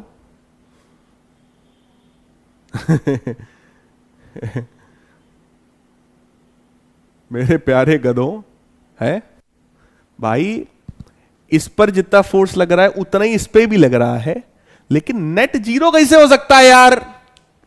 कुछ इसके ऊपर फोर्स है, कुछ इसके ऊपर फोर्स है। भैया नेट फोर्स 0 तब होता जब दोनों फोर्स एक ही ऑब्जेक्ट पे लगता ना यार। समझते काहे नहीं हो भाई तुम लोग यार? फिजिक्स है भाई, दिमाग लगाना पड़ेगा यार। एक चीज सोचो, एक चीज सोचो, तुम उधर खड़े हो, मैं इधर खड़ा हूं, ठीक? मेरे पे फोर्स लगाओ इधर 5 न्यूटन का, तुम्हारे पे फोर्स लगाए 5 न्यूटन का, तो सर क्या दोनों पे नेट फोर्स 0 हो गया? अरे गधों, इस पे भी फोर्स लगा, इस पे भी फोर्स लगा, तो नेट फोर्स 0 कैसे हो सकता है? हाँ, अट्रैक्टिव, ये चेष्टा कुछ ऐसे करके नाम था, उन्होंने बिल्कुल सही कहा कि सर इस पे फोर्स इधर की तरफ, इस पे फोर्स इधर की तरफ, तो both are attractive force. Yes Sandhya बेटा बिल्कुल सही है। संध्या ने कहा sir there must be equal and opposite forces in both the wires, that means if the direction of current is same in both wires, if the direction is same in both wires, so they will attract each other, they will attract each other. Clear है क्या? Force per unit length of the wire is mu nought upon 2 pi I1 I2 by R, ठीक है। Net zero तब होता है जब एक ही object पर दोनों फोर्स लगते हैं। जैसे मैं हूं, ठीक है, अब मेरे दो हाथ है, कोई इधर खींचे 5 न्यूटन से, इधर भी खींचे 5 न्यूटन से, तब नेट फोर्स जीरो होगा ना भाई। सिंगल बॉडी पर दो अपोजिट फोर्सेस इक्वल हो तब नेट जीरो होता है। यहां तो दो अलग अलग वायर्स है, राइट, तो नेट फोर्स जीरो नहीं हो सकता। So they are attracting each other. बेटा अब आपको एक चीज सोचना है, अगर ये दोनों वायर्स हैं, दोनों में करंट सेम डायरेक्शन में था, तो दे वर अट्रैक्टिंग ईच अदर, ठीक, अट्रैक्टिव फोर्सेस थे, इस पे इधर, राइट। दोनों में अगर डाउनवर्ड डायरेक्शन में हो, ठीक है, दोनों में अगर डाउनवर्ड डायरेक्शन में हो, तो इसकी वजह से भी अट्रैक्टिव फोर्स ही डेवलप होगा, इसकी वजह से भी। क्योंकि इसकी वजह से यहां पर अगर मैं आपको मैग्नेटिक फील्ड अगर मैं आपको दिखाऊं, इसकी वजह से यहां पर magnetic field outwards magnetic field में इधर की तरफ करंट है, तो जरा फ्लेमिंग साहब का लेफ्ट हैंड रूल मैंने लगाया, सो ये किधर की तरफ आ गया, फोर्स लेफ्ट साइड में। बिल्कुल ऐसे ही इधर करोगे तो मैग्नेटिक फील्ड इनवर्ट्स आएगी और इस पर जो फोर्स आएगा राइट में आएगा, so that will B also attractive. अब सेकेंड केस यार अलग है, थर्ड केस मान लो ये अलग है, राइट, ये अलग है। अब आपको सोचना है इस कंडीशन में क्या होगा, इस कंडीशन में बेटा क्या होगा। इसकी वजह से यहां पर मैग्नेटिक फील्ड कोई पूछे तो इनवर्ट्स वाली मैग्नेटिक फील्ड में नीचे की तरफ करंट है, तो जरा फ्लेमिंग साहब का रूल लगा रहे हैं भैया, मैग्नेटिक फील्ड अंदर है, करंट जो है नीचे की तरफ है, तो फोर्स बेटा इधर की तरफ आएगा, ठीक। सिमिलरली इसकी वजह से यहां पर मैग्नेटिक फील्ड अगर मैं देखूंगा तो इनवर्ट्स, ठीक, एक मिनट, हां, इसकी वजह से यहां पर जो मैग्नेटिक फील्ड आएगा वो भी इनवर्ट्स आएगा। ध्यान देना, अंदर मैग्नेटिक फील्ड है और करंट ऊपर की तरफ है, तो इस पे जो फोर्स आएगा वो इस तरफ आएगा बेटा।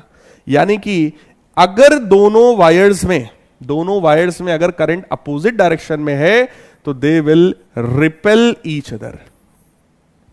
सेम डायरेक्शन में अगर करंट है तो force will be attractive, right, है ना। अपोजिट डायरेक्शन में है तो फोर्स विल बी रिपल्सिव। क्या ये बात का फील आया है थोड़ा सा?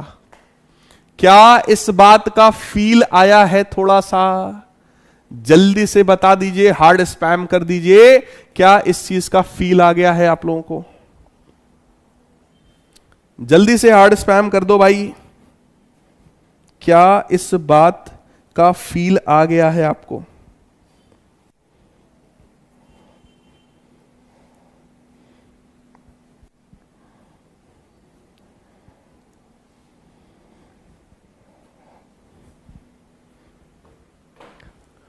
है जिंदगी गले लगा ले। हाँ भाई, सो डेफिनेशन ऑफ 1 एम्पियर की डेफिनेशन पर आ जाते हैं। सभी को समझ में आ गया है? बहुत ही बढ़िया भाई, बहुत ही बढ़िया है, बहुत ही चौकस है। 1 एम्पियर की डेफिनेशन में आते हैं बेटा। एक वायर ये है, एक वायर ये है, दोनों वायर्स के बीच का लेंथ अगर मैं 1 मीटर ले लूं, दोनों वायर्स के बीच का लेंथ अगर मैं 1 मीटर ले लूं और दोनों वायर्स में सेम करंट भी फ्लो हो रहा हो, कंडीशन सुनते जाना, मेरी कंडीशन सुनते जाना। दो पैरेलल वायर्स हैं, दोनों वायर्स में सेम करंट फ्लो हो रहा है, दोनों वायर्स के बीच का सेपरेशन 1 मीटर के बराबर हो, राइट, 1 मीटर के बराबर सेपरेशन है, इनके बीच का डिस्टेंस है, और दोनों वायर्स की जो लेंथ है, लेंथ ऑफ बोथ वायर्स अगर मैं उसको भी 1 मीटर मान लूं, और इनके बीच में भैया फोर्स तो अट्रैक्टिव ही होगा। दोनों में अट्रैक्टिव फोर्स होगा, सेम डायरेक्शन में करंट है तो फोर्स तो अट्रैक्टिव ही होगा। अगर ये फोर्स 2 इंटू 10 की पावर -7 न्यूटन के बराबर हो तो आप लोग जरा मेरे को बता दो करंट कितना होगा। हाँ यश बेटा, यश ने बिल्कुल सही याद दिलाया है ना, मतलब उनको याद आ गया, ये बहुत अच्छी बात है कि 11th क्लास में डेफिनेशन आपने रटी होगी, आज आप इस डेफिनेशन को समझोगे, राइट। सेम करंट फ्लो हो रहा है, पैरेलल वायर्स हैं, अट्रैक्ट कर रहे हैं with the force of 2 into 10 की पावर -7 न्यूटन, ठीक। डिस्टेंस 1 मीटर है, लेंथ भी 1 मीटर है दोनों वायर्स का। तो अब आपको बताना है कि यहां पर करंट कितना होगा, ठीक। तो करंट का यहां पर देख लो भैया, क्या फोर्स का फॉर्मूला था, μ0/2 I1I2 बटे R, ठीक। इस तरीके का फॉर्मूला होता है, ठीक। फोर्स की वैल्यू बेटा 2 इंटू 10 की पावर -7 है, गिवन है। μ0/2 भी कितना होता है, 2 इंटू 10 की पावर -7। I1 और I2 दोनों करंट सेम है तो I स्क्वायर बन जाएगा, डिस्टेंस भी 1 के बराबर है, फोर्स पर यूनिट लेंथ था, लेंथ भी 1 के बराबर था, तो ये पूरा कैंसिल हो जाएगा, I स्क्वायर बराबर 1 आएगा, तो करंट I की वैल्यू भी कितनी आ जाएगी, 1 एम्पियर के बराबर, राइट। तो मेरे प्यारे बच्चों यहीं से अब डेफिनीशन आती है 1 एम्पियर की, यहीं पर बेटा डेफिनीशन आती है 1 एम्पियर की। अब इन्हीं सब चीजों को लैंग्वेज में ले आओ, इन्हीं सब चीजों को लैंग्वेज में ले आओ। क्या, if 2 parallel wires having same current are separated by a distance of 1 meter, length of each wire is 1 meter, and they experience attractive force of 2 into 10 to the power -7 Newton, then current flowing in both wires must be 1 ampere. ये अपनी language में हो गया। अब थोड़ा सा bookish language में आ जाते हैं। 1 ampere is that value of the constant current which on flowing in each of the 2 parallel long infinitely long conductors of negligible cross section placed in vacuum at a distance of 1 meter from each other produces force of 2 into 10 to the power -7 Newton per meter of their length. तो ये थोड़ा book की language है ना। Book की language में देखो अब कई चीजों इन्होंने क्लियर कर दिया। क्या कि भैया इनफाइनाइटली लॉन्ग कंडक्टर्स है, राइट, दोनों ही पैरेलल है, इनफाइनाइटली लॉन्ग है, उनका क्रॉस सेक्शनल एरिया भी नेग्लिजिबल है, वैक्यूम में भी रखे हैं, है ना। तो देखो ये जब बुक से आप कोई चीज लैंग्वेज उठाते हो ना तो वहां पर वो पूरी बात लिख देते हैं, सारी बात लिख देते हैं, तो इसके गलत होने का कोई चांस ही नहीं होता। अपनी लैंग्वेज में जब आप चीजों को लाते हो तो वो भी सही है, लेकिन अपनी लैंग्वेज में जब लाओ तो पूरी बात क्लियर होनी चाहिए, राइट। पूरी बात वहां पर जो है वो क्लियर हो जानी चाहिए, तभी बेटा वो सही होता है, राइट है, क्लियर है। सो 1 एम्पियर का डेफिनेशन आई होप आपको समझ में आया होगा कि अगर 2 वायर्स हैं, दोनों वायर्स में सेम करंट फ्लो हो रहा हो, उनके बीच का डिस्टेंस 1 मीटर हो, दोनों वायर्स का लेंथ जो है वो 1 मीटर के बराबर हो और उनके बीच में अट्रैक्टिव फोर्स 2 इंटू 10 की पावर -7 न्यूटन के बराबर हो, तो उस वायर में फ्लो होने वाला करंट 1 एम्पियर के बराबर होगा और दोनों में 1 एम्पियर होगा, राइट। ये डेफिनेशन यहां पर 1 एम्पियर की होती है। आई होप आप सभी को ये बात एकदम चकाचक समझ में आ गई होगी। एज इट इज रट लेना, पूछा जा सकता है बेटा, 1 नंबर में इंपॉर्टेंट है, 11th में भी इंपॉर्टेंट था, 12th में भी इंपॉर्टेंट है, राइट। आ जाइए रुड़की, पहले एक एग्जाम होता था रुड़की इंजीनियरिंग कॉलेज के लिए एडमिशन के लिए, अब वही IIT रुड़की बन गया है, राइट। तो कह सकते हो कि IIT में आया हुआ क्वेश्चन है, ठीक है। पहले रुड़की का अलग एग्जाम होता था। So a long horizontal wire P carries a current of 50 ampere. ध्यान से करना, ठीक। एक बड़ा सा वायर है, हॉरिजॉन्टल वायर है, जिसमें 50 एम्पियर का भाई साहब करंट है। इट इज रिजिडली फिक्स्ड, यानी कि उसको रिजिडली एकदम फिक्स कर दिया गया है। तो मान लेते हैं यार ये P वायर है, एकदम फिक्स्ड है और इसमें जो है 50 एम्पियर का करंट फ्लो हो रहा है। Another fine wire Q is placed directly above and parallel to P. एक वायर और है जो इसके जस्ट ऊपर है, ये वाला कौन था, P था, ये P था। इसके जस्ट ऊपर एक वायर और है, Q है, ठीक है, और पैरेलल है। The weight of the wire Q is, Q वाले वायर का वेट देखो कितना है, Q वाले वायर का वेट देखो कितना है। तो इसका वेट हमें गिवन है 0.075 न्यूटन पर मीटर। तो तो बेटा ये कहने को वेट है, अगर ये एग्जैक्टली वेट होता तो ये न्यूटन में होता। अगर ये न्यूटन पर मीटर है तो हमको क्या दिया, वेट। हमको बेसिकली क्या गिवन है, हमको गिवन है वेट पर यूनिट लेंथ ऑफ वायर, है ना। हमको वेट पर unit length of the wire given है, लेकिन वो क्वेश्चन में कहा वेट ही गया है, तो ये अंडरस्टूड होता है, ये आपको समझना पड़ेगा, राइट। तो हमें फिलहाल इसका वेट पर यूनिट लेंथ हमें पता है। And it carries a current of 25 ampere. इसमें जो करंट फ्लो हो रहा है भैया वो 25 एम्पियर का है। Find position of the wire Q from P। Position का मतलब होता है इन दोनों वायर्स के बीच का डिस्टेंस बता दो, सेपरेशन बता दो कितना है, so that Q remains suspended due to magnetic repulsion. कह रहे हैं कि ये जो Q है वो सस्पेंडेड रहे, यहीं पे ऐसे हवा में लटका रहे। तो हवा में लटकेगा भैया तभी, अब ये क्वेश्चन करा चुके हैं, जब वेट और अपवर्ड फोर्स दोनों बराबर हों, है ना। मैग्नेटिक जो रिपल्शन का फोर्स है वो इस तरीके का हो जाए, मैग्नेटिज्म वाला फोर्स, राइट, और वेट डाउनवर्ड लगे, दोनों बैलेंस हो जाए, तभी वो लटका रहेगा। Also indicate the direction of current in Q with respect to P। P के रिस्पेक्ट में Q में करंट कैसा होना चाहिए, यानी कि सेम डायरेक्शन में करंट होना चाहिए दोनों में, या अपोजिट डायरेक्शन में होना चाहिए। एक बात समझो यार सब लोग, अगर मैग्नेटिक फोर्स ऊपर आना है, और आना ही पड़ेगा क्योंकि वेट तो हमेशा ही नीचे लगता है, अगर इस Q को बैलेंस करना है, अगर इस Q को बैलेंस करना है तो फोर्स अपवर्ड लगना ही पड़ेगा, राइट। अगर फोर्स अपवर्ड लगेगा तो इसका मतलब ये वाला वायर इस वाले वायर को रिपेल करे, रिपेल करेगा तो करंट की डायरेक्शन आप ही लोग कमेंट करके बता दो, सेम होएगी या अपोजिट होएगी, सेम होएगी या अपोजिट होगी, जल्दी से बता दो। अगर वायर रिपेल करेगा तो करंट का डायरेक्शन सेम होगा या अपोजिट होगा, जल्दी से पहले ये बता दो मेरे को, सेम होगा या अपोजिट होगा,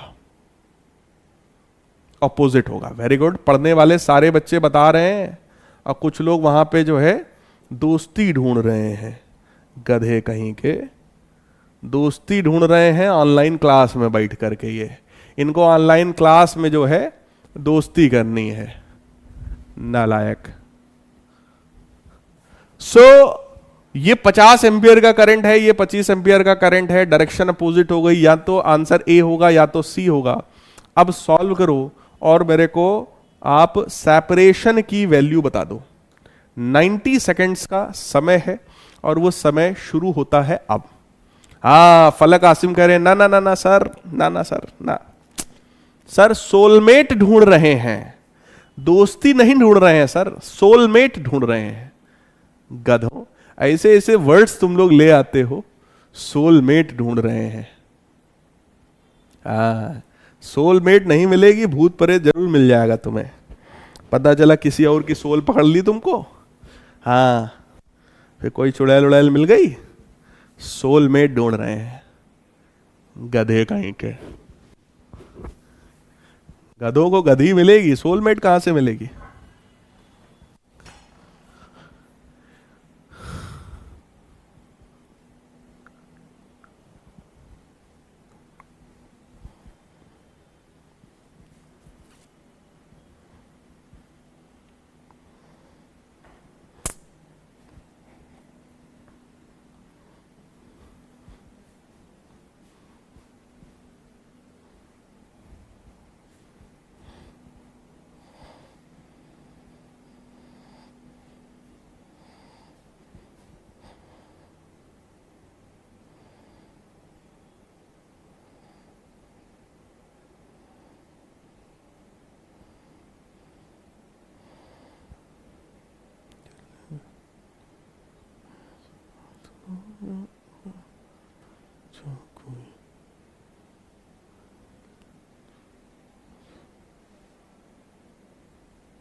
हाँ भाई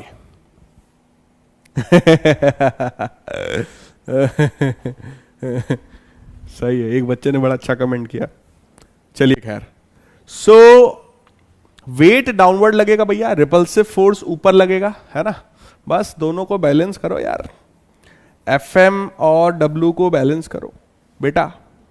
एफएम मैग्नेटिक फोर्स का formula force per unit length का फॉर्मूला, ध्यान से सुनना, फोर्स पर यूनिट लेंथ है, ये भी वेट पर यूनिट लेंथ है, तो लेंथ लेंथ तो वैसे भी कैंसिल हो जाना है। तो फोर्स की वैल्यू कितनी आ गई, mu nought upon 2 pi I1 I2 बटे आर। अगर मैं एग्जैक्टली में अगर मैं फोर्स की वैल्यू निकाल दूं तो इसमें अभी L का मल्टीप्लाई और होगा। ये जो फॉर्मूला होता है ये तो F बाई L का होता है ना, तो वो L इधर आएगा तो मल्टीप्लाई में जाएगा। वेट की वैल्यू कितनी है, वेट की वैल्यू कितनी है, अगर मैं इसकी वैल्यू लिख दूं एग्जैक्ट 0.075 0.075 न्यूटन पर मीटर है, तो इसमें भी L का मल्टीप्लाई होगा, ये L से L कट जाएगा, यही मैं कह रहा था, ये कैंसिल हो जाएगा। अब इसको यार बस सिंप्लीफाई तुम कर दो, 2 इंटू 10 की पावर -7, 25 गुणे 50, डिस्टेंस हमें दोनों के बीच का निकालना है, दैट इज इक्वल टू 0.075। तो भैया R की वैल्यू आएगी 2 इंटू 10 की power -7 into 25 into 50 divided by, इसको नीचे ले आओ, 0.075। 25 50, 50 गुणे 50 कर देंगे तो 2500 आ जाएगा, इंटू 10 की पावर -7 कर देंगे 0.075 आ जाएगा, राइट। तो भैया ये रहा हमारा 2500 बटे 0.075, है ना, इंटू 10 की पावर -7। तो ये कुछ बड़ा प्यारा सा आ रहा है 33, है ना, इंटू 10 की पावर -7। तो इसमें काम करते हैं, 1 2 3 4 से अगर मैं डिवाइड कर रहा हूँ इधर तो ये 3.3 बनेगा, इधर ये बन जाएगा तुम्हारा 10 की पावर -3, राइट। कुछ इस तरीके का 3.3 इंटू 10 की पावर -3, ये हमारा आया है किसमें, मीटर में, राइट, मीटर में है। तो 10 की पावर -3 अगर तुम हटा देते हो तो वो mm में आ जाएगा, मिलीमीटर में, right. So that will B opposite and 3.3 millimetre. तो ये करेक्ट आंसर बेटा तुम्हारा कौन सा आ जाएगा, ए वाला पार्ट। सिंप्लीफाई किया है, A part will be right answer, है ना। तो A is the right answer. A सही करने वाले बच्चे बहुत है यार, लगभग 58% बच्चों ने सही किया है, दैट इज वेरी गुड, बहुत ही बढ़िया, बहुत ही बढ़िया, वेरी गुड, है ना, बहुत ही बढ़िया। सो 3.33 मीटर, राइट। अब एक आखिरी कॉन्सेप्ट आज की क्लास का, और आखिरी कॉन्सेप्ट है भाई, इसके बाद छुट्टी, राइट। आखिरी कॉन्सेप्ट आज की क्लास का और है, that is force experienced bye a current loop in uniform magnetic field. मेरे प्यारे बच्चों, आप सभी लोगों को ये डायग्राम बहुत साफ सुथरा दिखाई पड़ रहा होगा, है ना, साफ सुथरा डायग्राम दिखाई पड़ रहा होगा। इसमें यार दो मैग्नेट्स हैं, चैट बंद कर रहे हैं, छुट्टी छुट्टी छुट्टी करना शुरू कर देते हो, है, छुट्टी छुट्टी ना हो गई है। चलो इधर देखो, आप लोग की हाल मेरी क्लास में जानते हो कैसी हो जाती है, जब हम लोग भी स्कूल में रहते थे और आखिरी क्लास चल रही होती थी, लास्ट वाली क्लास, है, यही लगता था बस जाओ भैया हो गया, आप जाओ, है वही हाल आप लोगों की है। ये आपके आज की क्लास की, मतलब आज के पूरे दिन भर की आपकी आखिरी क्लास होती है, तो बस रोना शुरू कर देते हो, सर छुट्टी छुट्टी छुट्टी। भावनाएं समझते हैं आपकी, लेकिन कई बार आपका भला करने के लिए यार थोड़ा मेहनत जरूरी है भाई। देख लो 5 मिनट और। तो यार एक ये नॉर्थ पोल है, ये साउथ पोल है, मैग्नेट है बेटा। तो नॉर्थ और साउथ मैग्नेट्स के बीच में ऑब्वियस है मैग्नेटिक फील्ड आ जाएगी ना, नॉर्थ से साउथ की तरफ।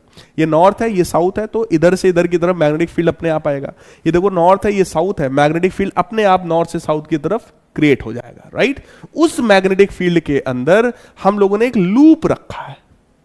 मैग्नेटिक फील्ड के अंदर देखो एक करंट कैरिंग लूप रखा है, ये देखो P Q R S, इस तरीके का लूप रखा है। हॉरिजॉन्टल लूप है, हॉरिजॉन्टल लूप है, मतलब अगर मैं तुमको यहां पे अगर ऐसे फील्ड दिलाऊं तो सोचो ये जो है दोनों मैग्नेट्स हैं, ये नॉर्थ पोल है मैग्नेट का, ये साउथ पोल है, राइट, ये जो है मैग्नेट्स है, राइट, इसके बीच में ऐसे कॉइल रखा है, ऐसे कॉइल रखा है, हॉरिजॉन्टल कॉइल रखा है, एकदम सिंपल हॉरिजॉन्टल कॉइल रखा हुआ है, जस्ट लाइक दिस, ऐसे रखा हुआ है, ठीक, मैग्नेट्स के बीच में हॉरिजॉन्टली रखा हुआ है।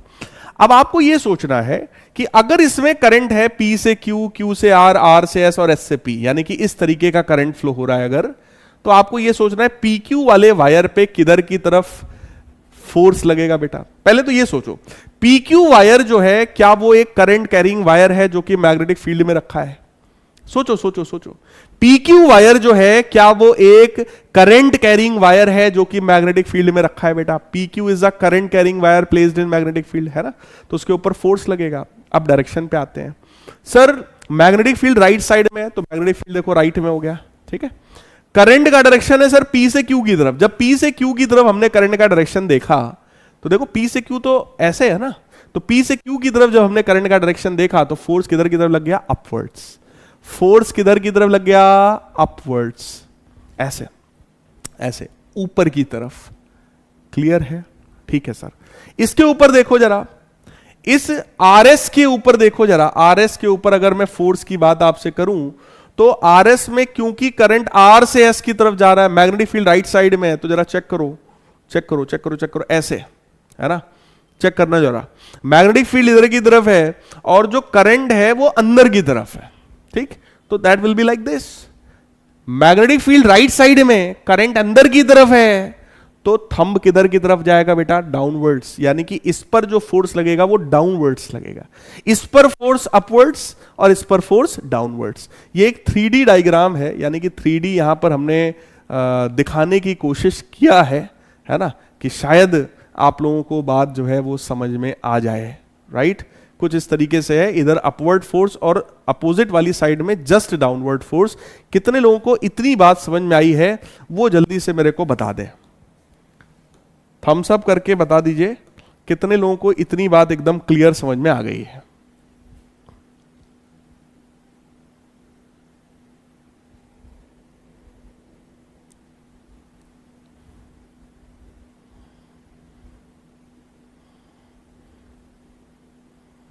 कितने लोगों को इतनी बात समझ में आ गई है?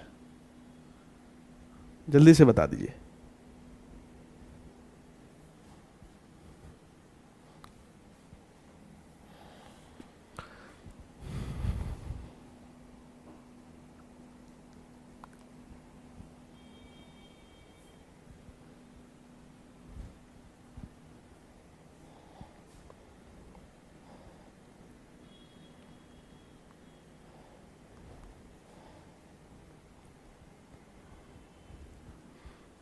कितने लोगों को बात समझ में आ गई कि हाँ सर अपवर्ड फोर्स होगा, सर डाउनवर्ड फोर्स होगा? सर कितने लोगों को इतनी बात समझ में आ गई?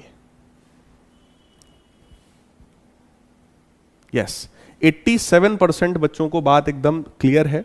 13% बच्चों से यही रिक्वेस्ट करूंगा, भाई एक बार रिवाइज करके, रिवाइंड करके देख लेना, है ना, थोड़ा सा कोशिश करना। सत्यम बेटा 3D डायग्राम है, उसको यहां पर 2D में समझाने की कोशिश कर रहे हैं, right. This diagram is something like this, कि ये मैग्नेट का नॉर्थ पोल है, ये वाला मैग्नेट का साउथ पोल है, तो नॉर्थ से साउथ की तरफ बेटे मैग्नेटिक फील्ड अपने आप आ जाएगी, ठीक, नॉर्थ से साउथ की तरफ मैग्नेटिक फील्ड अपने आप आ जाएगी। अब इस मैग्नेटिक फील्ड में एक कॉइल रखा हुआ था, मैग्नेटिक फील्ड में एक कॉइल रखा हुआ था, इस कॉइल में जो करंट फ्लो हो रहा है that is like this, anti clockwise, right, और इस कॉइल का नाम था PQRS। तो ये था P, ये था Q, ये था R और ये था S, ठीक है। देखो राइट साइड में मैग्नेटिक फील्ड है और करंट नीचे की तरफ है। अगर मैं ऐसे देखो, वो तो 3D डायग्राम था, ये तो 3D डायग्राम था यार, है ना। कॉपी पर 3D फील कराने की मैं तुम्हें कोशिश कर रहा हूं, लेकिन कॉपी पे बनाना तुम्हारे लिए कठिन होगा, राइट। तो बेटा आप कॉपी पे ऐसे बनाना, है ना, वो फील के लिए था, ये आप कॉपी पे लिख सकते हो, इस तरीके से बना सकते हो, सिंपल डायग्राम है। अब देखो जरा, मैग्नेटिक फील्ड भाई साहब राइट साइड में, तो देखो ये राइट साइड में हो गया, है ना, और करंट नीचे की तरफ है। करंट अगर नीचे होगा तो इस वाले PQ पर जो फोर्स होगा, क्या वो फोर्स आउटवर्ड्स होगा प्यारे बच्चों? क्या इस पर जो फोर्स होगा वो आउटवर्ड्स होगा? फोर्स विल बी आउटवर्ड्स, है ना। फोर्स का फॉर्मूला होता है ना I L B sine theta, तो आई एल बी यहां पर थीटा 90 है, साइन 91 होता है, तो आ जाएगा। ठीक, इस केस में अगर देखो तो L और B दोनों का डायरेक्शन सेम है, तो QR के ऊपर फोर्स बेटा कितना होगा, 0। QR के ऊपर फोर्स कितना होगा भाई साहब, 0। ILB साइन 0, तो भी 0 है। इस PS के ऊपर भी फोर्स कितना होगा, 0। तो इन दोनों की तो बात ही नहीं कर रहे, क्योंकि इनमें जो करंट है वो मैग्नेटिक फील्ड के पैरेलल है। मैग्नेटिक फील्ड के पैरेलल करंट अगर होगा तो एंगल 0 होगा, साइन 0 0 होता है, तो खत्म है बात। आरएस के ऊपर देखो, आरएस के ऊपर फोर्स अगर निकालें फ्लेमिंग के लेफ्ट हैंड रूल से, तो देखो मैग्नेटिक फील्ड जो है हमारा राइट साइड में, करंट ऊपर है, तो इस पर जो फोर्स लगेगा बेटा वो इनवर्ट्स लगेगा, यानी कि इस पर फोर्स अंदर की तरफ आएगा। क्या ये बात आपको कुछ फील आ रहा है कि सर इस पर फोर्स बाहर, इस पर फोर्स अंदर, राइट? सोचो सोचो सोचो, ये कॉइल है, ये कॉइल है, इस पर फोर्स है बाहर की तरफ और इस पे फोर्स है अंदर की तरफ, तो क्या ये कॉइल ऐसे ऐसे ऐसे ऐसे घूम जाएगा बेटा? क्या ये कॉइल ऐसे ऐसे घूम जाएगा? क्या ये कॉइल ऐसे ऐसे घूम जाएगा? क्या ये बात समझ में आ गई आप सबको? यार देखो, ये 100% समझ में तो उन्हीं को आएगा जिनके ऊपर वाले माले में, आप समझ रहे होंगे मेरी भावनाओं को, है ना। है थोड़ा सा मतलब फील करने वाली चीज है, थोड़ा सा अच्छे लेवल की चीज है ना।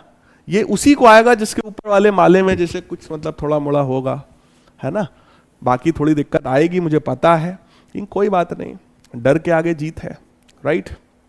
अच्छा एक चीज और देखो, ये दो इक्वल एंड अपोजिट फोर्सेस हैं जो कि किसी एक कॉइल पर लग रहे हैं। तो बेटा equal and opposite forces acting on a single coil always creates torque, always creates torque. या फिर जो आप लोग बनने की कोशिश कर रहे हैं, जिसको हम लोग क्या बोलते हैं भैया, कपल, राइट। टॉर्क और couple on the coil, torque और कपल ऑन द कॉइल, वैसे दोनों अलग अलग हैं, कपल अलग होता है, टॉर्क अलग होता है, लेकिन किताबों में लिख देते हैं। देखो कपल का मतलब होता है जब दो इक्वल एंड अपोजिट फोर्सेस हो, किसी एक ही ऑब्जेक्ट पर दोनों लग रहे हो, राइट, तो वो कपल फॉर्म करते हैं। और कपल के केस में दोनों फोर्सेस मिलकर बॉडी को सेम डायरेक्शन में घुमाते हैं, सेम डायरेक्शन में घुमाते हैं। कभी और बात आपसे करेंगे कपल उपल के बारे में, हाँ ठीक है। चलो जरा देखो, फोर्स या सॉरी टॉर्क का फॉर्मूला तुमको जो पता है वो यही है, फोर्स इनटू परपेंडिकुलर डिस्टेंस। अगर ये एक रेक्टेंगुलर कॉइल हो और इस रेक्टेंगुलर कॉइल का मैं कुछ लेंथ लिख दूं, मान लो ये लेंथ में a लिख दूं और ये वाले साइड का लेंथ में b लिख दूं, कुछ इस तरीके से कि ये a है, ये b है, ये a है, ये b है। रेक्टेंगुलर कॉइल अगर इस तरीके से लिख दें तो बेटा जरा सोचो, टॉर्क की वैल्यू जो आएगी, फोर्स तो भैया इस पे फोर्स कितना होगा, करंट I है, इसका लेंथ कितना है, b के बराबर, ठीक। ILB sine 90, ILB sine 90, angle तो 90 है इसके केस में और इसके केस में, दोनों के ही केस में एंगल 90 है, राइट।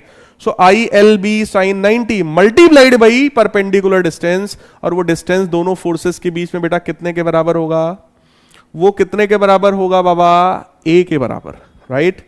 सो टॉर्क की वैल्यू जरा देखना, I करंट है, A और B को मैं एक साथ रख रहा हूं, AB B sine 90 degree, clear है, क्लियर है, क्लियर है। सो टॉर्क की वैल्यू कितनी आ गई, करंट AB क्या है बेटा, ये B है, ये A है, AB क्या है, what is AB, AB is the area of this rectangular coil. AB क्या है प्यारे लाल बाल Gopal, AB is the area of rectangular coil. AB क्या है, रेक्टेंगुलर कॉइल, राइट है क्या, राइट है क्या, हा राइट है क्या।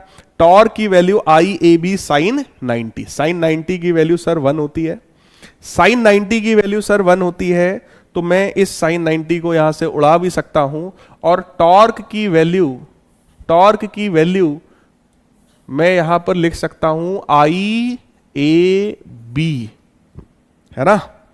टॉर्क की वैल्यू में क्या लिख सकता हूं, IAB, राइट।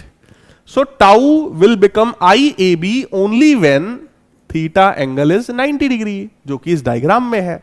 लेकिन अगर यही थीटा, ठाकुर साहब, है ना ठाकुर साहब, अगर यही थीटा 90 ना हो, मेरे प्यारे लाल बाल गोपाल, यही थीटा अगर 90 ना हो, राइट, कोई जनरल एंगल हो, फॉर जनरल एंगल थीटा,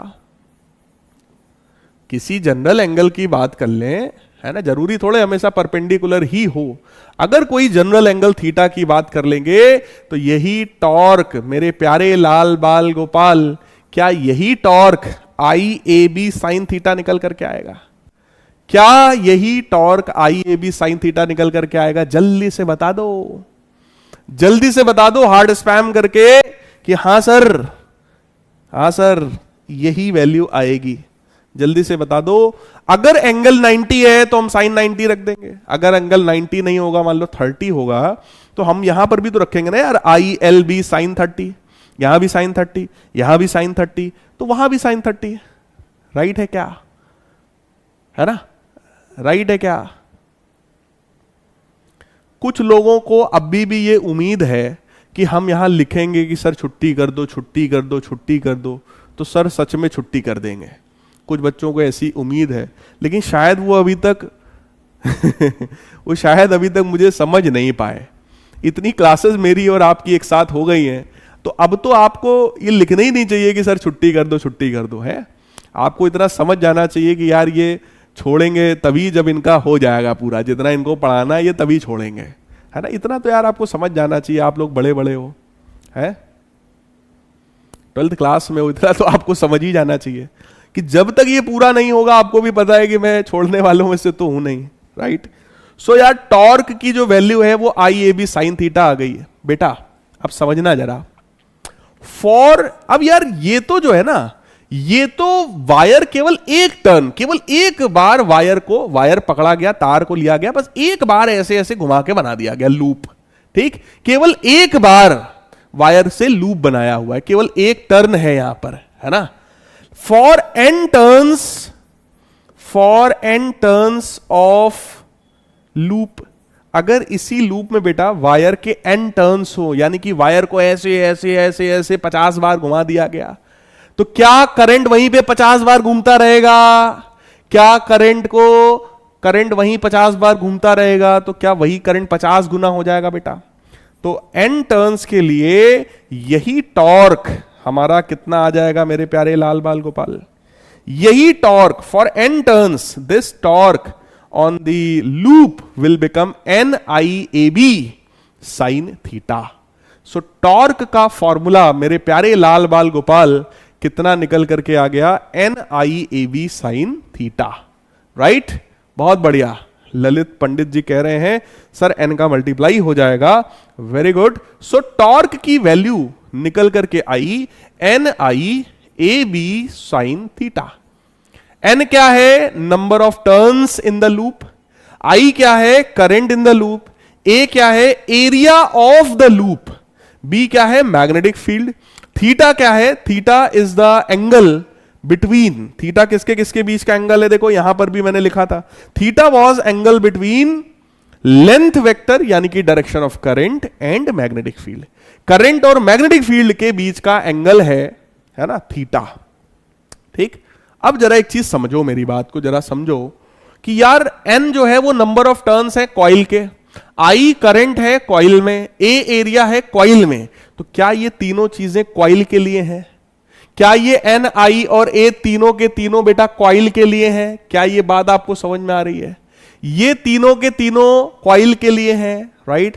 तो इन तीनों को कंबाइंड फॉर्म में एक नया नाम दिया गया, magnetic movement of coil, magnetic movement of coil, और टाउ को लिख दिया गया एम बी साइन थीटा, जहां पर m क्या है भाई साहब? m क्या है बेटा? Magnetic movement of the coil, magnetic movement of the coil. Torque एक वेक्टर क्वांटिटी है, राइट। तो अब इसको मैं कैसे लिख सकता हूं? m vector cross b vector, m vector cross b vector, right, m vector cross b vector, क्योंकि साइन थीटा है ना, mb साइन थीटा को m vector cross b vector लिख सकते हैं। इसका मतलब ये जो मैग्नेटिक मूवमेंट होता है भाई साहब, ये मैग्नेटिक मूवमेंट भी कैसी क्वांटिटी है, वेक्टर क्वांटिटी है। मैग्नेटिक मूवमेंट को आप ni इंटू ए वेक्टर लिख सकते हो बेटा, ni ए वेक्टर, क्लियर है, ni ए वेक्टर। जरा ध्यान से समझना मेरी बात को, ध्यान से समझना मेरी बात को। अगर ये वायर है, सॉरी लूप है, और इस लूप में करंट एंटी क्लॉकवाइज घूम रहा है, अगर एंटी क्लॉकवाइज घूम रहा है तो बेटा एंटी क्लॉकवाइज अगर घूम रहा है तो एरिया वेक्टर मैं किधर मानूंगा, आउटवर्ड्स। एरिया वेक्टर किधर मानूंगा, आउटवर्ड्स, राइट। तो एरिया वेक्टर के बारे में मैं लिख रहा हूं, इस लूप के लिए एरिया वेक्टर मैं किधर मानूंगा, आउटवर्ड्स। राइट हैंड रूल से निकाल सकते हो। यही अगर रेक्टेंगुलर लूप में करंट तुम्हारा क्लॉकवाइज हो जाए, लाइक दिस, तो अब इसके लिए एरिया वेक्टर किधर मानेंगे, inwards. Now area vector will become inwards, clear. जिस डायरेक्शन में एरिया वेक्टर होगा बेटा, उसी डायरेक्शन में मैग्नेटिक मूवमेंट को भी कंसीडर करेंगे। तो इसका मैग्नेटिक मूवमेंट किधर की तरफ, आउटवर्ड्स, है ना। इसका मैग्नेटिक मूवमेंट किधर होगा, इनवर्ड्स। तो मैग्नेटिक मूवमेंट निकालने के लिए बहुत सिंपल है, अपना राइट हैंड बाहर निकालो। अगर करंट एंटी क्लॉकवाइज घूम रहा है तो करंट की डायरेक्शन में फिंगर्स को घुमाओ, जिधर थंब शो करे वही डायरेक्शन है मैग्नेटिक मूवमेंट का, राइट। वही डायरेक्शन है करंट का, वही डायरेक्शन है मैग्नेटिक मूवमेंट का। तो इसका मैग्नेटिक मूवमेंट आउटवर्ड्स, इसका मैग्नेटिक मूवमेंट इनवर्ड्स। क्लियर है क्या। तो अगर कोई भी एक कॉइल अगर मैग्नेटिक फील्ड में रखी है तो बेटा उस कॉइल के ऊपर टॉर्क लगेगा, इनफैक्ट कपल लगेगा, और वो कपल उसको घुमाना शुरू कर देगा। और वो कॉइल अगर घूमना शुरू कर देगा तो यही कॉन्सेप्ट आपने क्लास 10th में रटा था बेटा, रटा था। और वो क्या था हमारा, मोटर का कॉन्सेप्ट। मोटर में भी यही होता है भाई साहब, किसी भी मोटर को तोड़ के देखोगे तो उसके अंदर आपको दो मैग्नेट्स मिल जाएंगे। मैग्नेट्स के अंदर कॉइल रखा होगा, मैग्नेटिक फील्ड के बीच में जब वो कॉइल में हम लोग जैसे ही करंट फ्लो कराते हैं, मोटर को कैसे ऑन होता है, फैन भी तो मोटर ही है ना यार, कैसे ऑन होता है, जैसे ही स्विच को ऑन करते हैं इसमें करंट जाता है। जैसे ही करंट जाता है उस करंट की वजह से उसके अंदर क्या डेवलप होता है, टॉर्क। करंट की वजह से क्या डेवलप होता है, टॉर्क। ये टॉर्क ही उस मोटर को क्या करता है, घुमाता है, राइट। ये टॉर्क ही, ये करंट ही उस मोटर को रोटेट कराता है। और प्यारे बच्चों, जितना ज्यादा करंट होगा उतना ज्यादा टॉर्क लगेगा, राइट, और वो उसको रोटेट कराएगा। मैग्नेटिक मूवमेंट वेक्टर क्वांटिटी है जिसका डायरेक्शन वही है जो एरिया वेक्टर का है। एरिया का डायरेक्शन कैसे है वो मैंने आप लोग को सिखा दिया है, राइट है। तो आज की क्लास में ये वाला कॉन्सेप्ट आपके लिए एक बढ़िया कॉन्सेप्ट था, है ना। ठीक है भैया। होमवर्क में मैंने ये एक बहुत बढ़िया क्वेश्चन आपको दिया है, सीबीएसई में आया हुआ क्वेश्चन है। ईमानदारी से करना, ट्राई करना। इस वाले क्वेश्चन में मैं आपको हिंट दे रहा हूं, ये सेकंड वाले पार्ट में एक कॉन्सेप्ट यूज होगा जो कि है न्यूटन साहब का सेकंड लॉ ऑफ मोशन। देखो, न्यूटन का सेकंड लॉ ऑफ मोशन होता है F is equal to D P by D T, यानी कि rate of change of linear momentum is known as force, है ना। Force is equal to rate of change of linear momentum, right. Linear momentum क्या होता है, mass into velocity. तो D by D T of mass into velocity. अब जितने ज्यादा particles होंगे उतनी ज्यादा मोमेंटम होगा, यानी उसमें n का मल्टीप्लाई कर देंगे। एक पार्टिकल होगा तो अपना उसका mv हो गया, ऐसे n पार्टिकल्स हो जाएंगे मेरे प्यारे बच्चों, तो वो n का मल्टीप्लाई हम और कर देंगे, राइट, और कर देंगे। तो ये होमवर्क है, हिंट दिया है ना, सॉल्यूशन भी दिया है, लेकिन तुम पहले ईमानदारी से करना। ये भी एक बहुत प्यारा क्वेश्चन है, ईमानदारी से करना, आसान क्वेश्चन है ना। सो मेरे प्यारे लाल बाल गोपाल, ये थी आपकी आज की क्लास, राइट। सो आज की क्लास में बहुत अच्छे अच्छे कॉन्सेप्ट्स मैंने कराए हैं। अगर आप एक्चुअलिटी में देखो ना यार, तो कॉन्सेप्ट सिर्फ 3 ही कॉन्सेप्ट है, लेकिन क्वेश्चंस ज्यादा कराए हैं, अच्छे अच्छे क्वेश्चंस कराए हैं, है ना। सो जो है थोड़ा टाइम लग ही जाता है यार, है ना। सो अब जाकर के भैया हमने आपकी बात मान ही ली है फाइनली। हाँ सर, छुट्टी कर दो, छुट्टी कर दो। सो छुट्टी तभी हो पाती है भैया जब हमारी स्लाइड्स पूरी हो जाती हैं, राइट। तो आप सब लोग ये बात तो समझ ही गए होंगे, राइट। और एक चीज आप लोग को और बताना है यार, जैसे ही लेक्चर ओवर होता है मैं देखता हूं कि जनरली आप लोग वहां लिखते हो सर डाउनलोड ऑप्शन दे दो, सर डाउनलोड ऑप्शन दे दो। बेटा आपको यह समझना चाहिए कि अभी तक आपने पीडब्ल्यू में जितनी भी क्लासेस की होंगी, हर क्लास में यही होता है कि जब क्लास ओवर हो जाती है करीबन उसके 2 या 3 घंटे 4 घंटे के बाद ही डाउनलोड का ऑप्शन आता है। तो आपको ये सोचना चाहिए कि इसका मतलब ये किसी के हाथ में नहीं है, वो सिस्टम ही ऐसा है। जब भी कोई वीडियो लाइव होता है ना बेटा, तो बाद में बैकग्राउंड में उसकी प्रोसेसिंग होती है। वो यूट्यूब पे भी होता है, हर जगह होता है, जहां भी क्लास होती है वहां पे ऐसे ही होता है, प्रोसेसिंग होती है। वो प्रोसेसिंग के बाद ही डाउनलोड का ऑप्शन आता है, राइट। लेकिन फिर भी आप लोग बार बार लिखते हैं सर डाउनलोड ऑप्शन नहीं आया, सर डाउनलोड ऑप्शन नहीं आया, है ना। चलिए खैर कोई दिक्कत नहीं है। चलिए आप लोगों को आज एक बढ़िया सी शायरी सुनाते हैं, है ना। ये शायरी है, समझ लो दोस्तों के नाम, वो भी ऐसे दोस्तों के नाम जो थोड़े दगाबाज टाइप के होते हैं, है ना। मतलब एक आप दोस्त हो, दूसरे दोस्त के खिलाफ फर्जी जो है दिमाग चला रहे हो, ऐसा बहुत सारे बच्चे करते हैं, है ना। तो इसलिए मैं थोड़ा दोस्तों के नाम एक शायरी सुना रहा हूं, जो कि आप कभी भी फ्रेंड्स के साथ गद्दारी नहीं करनी चाहिए, मतलब निगेटिव फीलिंग नहीं रखनी चाहिए, कोल्ड वॉर नहीं रखना चाहिए। एकदम मस्ती से यार दोस्ती करो और मस्ती से निभाओ और मस्ती से पढ़ो और मस्ती से पढ़ाओ, मतलब उसकी भी हेल्प करो और तुम भी पढ़ो, खुद भी पढ़ो उसको भी पढ़ाओ, है ना। उसके साथ बैठ करके अगर पढ़ना चाहते हो तो पढ़ो, लेकिन बाकी सब चीजें नहीं होनी चाहिए, राइट। तो चलो देखते हैं। पुरानी दोस्ती को इस नई ताकत से मत तोलो, ये संबंधों की तुरपाई है, षड्यंत्रों से मत खोलो। मेरे लहजे की छैनी से गढ़े कुछ देवता जो तब मेरे शब्दों पे मरते थे, वो अब कहते हैं मत बोलो, राइट। सो एकदम मस्ती से दोस्ती करिए, है ना। इस एज में जो दोस्ती आपकी बनती है यार वो लाइफ लॉन्ग होती है। मेरे भी उस एज के यानी कि क्लास 11 12 वाले जो दोस्त थे वो लाइफ लॉन्ग है, वो आज भी हैं और शायद हमेशा जीवन भर, शायद क्या हमेशा ही रहेंगे यार। जो दोस्ती 10-15 साल चल गई तो वो फिर जीवन भर चलेगी, है ना। सो आप सभी लोग मस्ती से खूब पढ़ाई लिखाई करिए, एक दूसरे का हेल्प करिए पढ़ने में, है ना। वो पॉजिटिव होना चाहिए कि वो आगे बढ़ रहा है मैं भी आगे बढ़ूंगा। बाकी एक 3 इडियट का डायलॉग भी है, वो भी आपको पता है कि दोस्त फेल हो जाए तो बहुत दुख होता है, लेकिन वही दोस्त टॉप कर जाए तो उससे ज्यादा दुख होता है। तो ठीक है, मतलब कंपटीशन आपस में रखो आगे बढ़ने के लिए, है ना, एक दूसरे को खींचने के लिए नहीं, राइट। कोई दिक्कत नहीं मेरे प्यारे लाल बाल गोपाल। सो मिलते हैं भैया अपनी अगली क्लास में, तब तक के लिए गुड बाय, टेक केयर। सभी लोग जम के पढ़ाई करिए, लेक्चर में रेटिंग करिए, मिलते हैं यार नेक्स्ट क्लास में।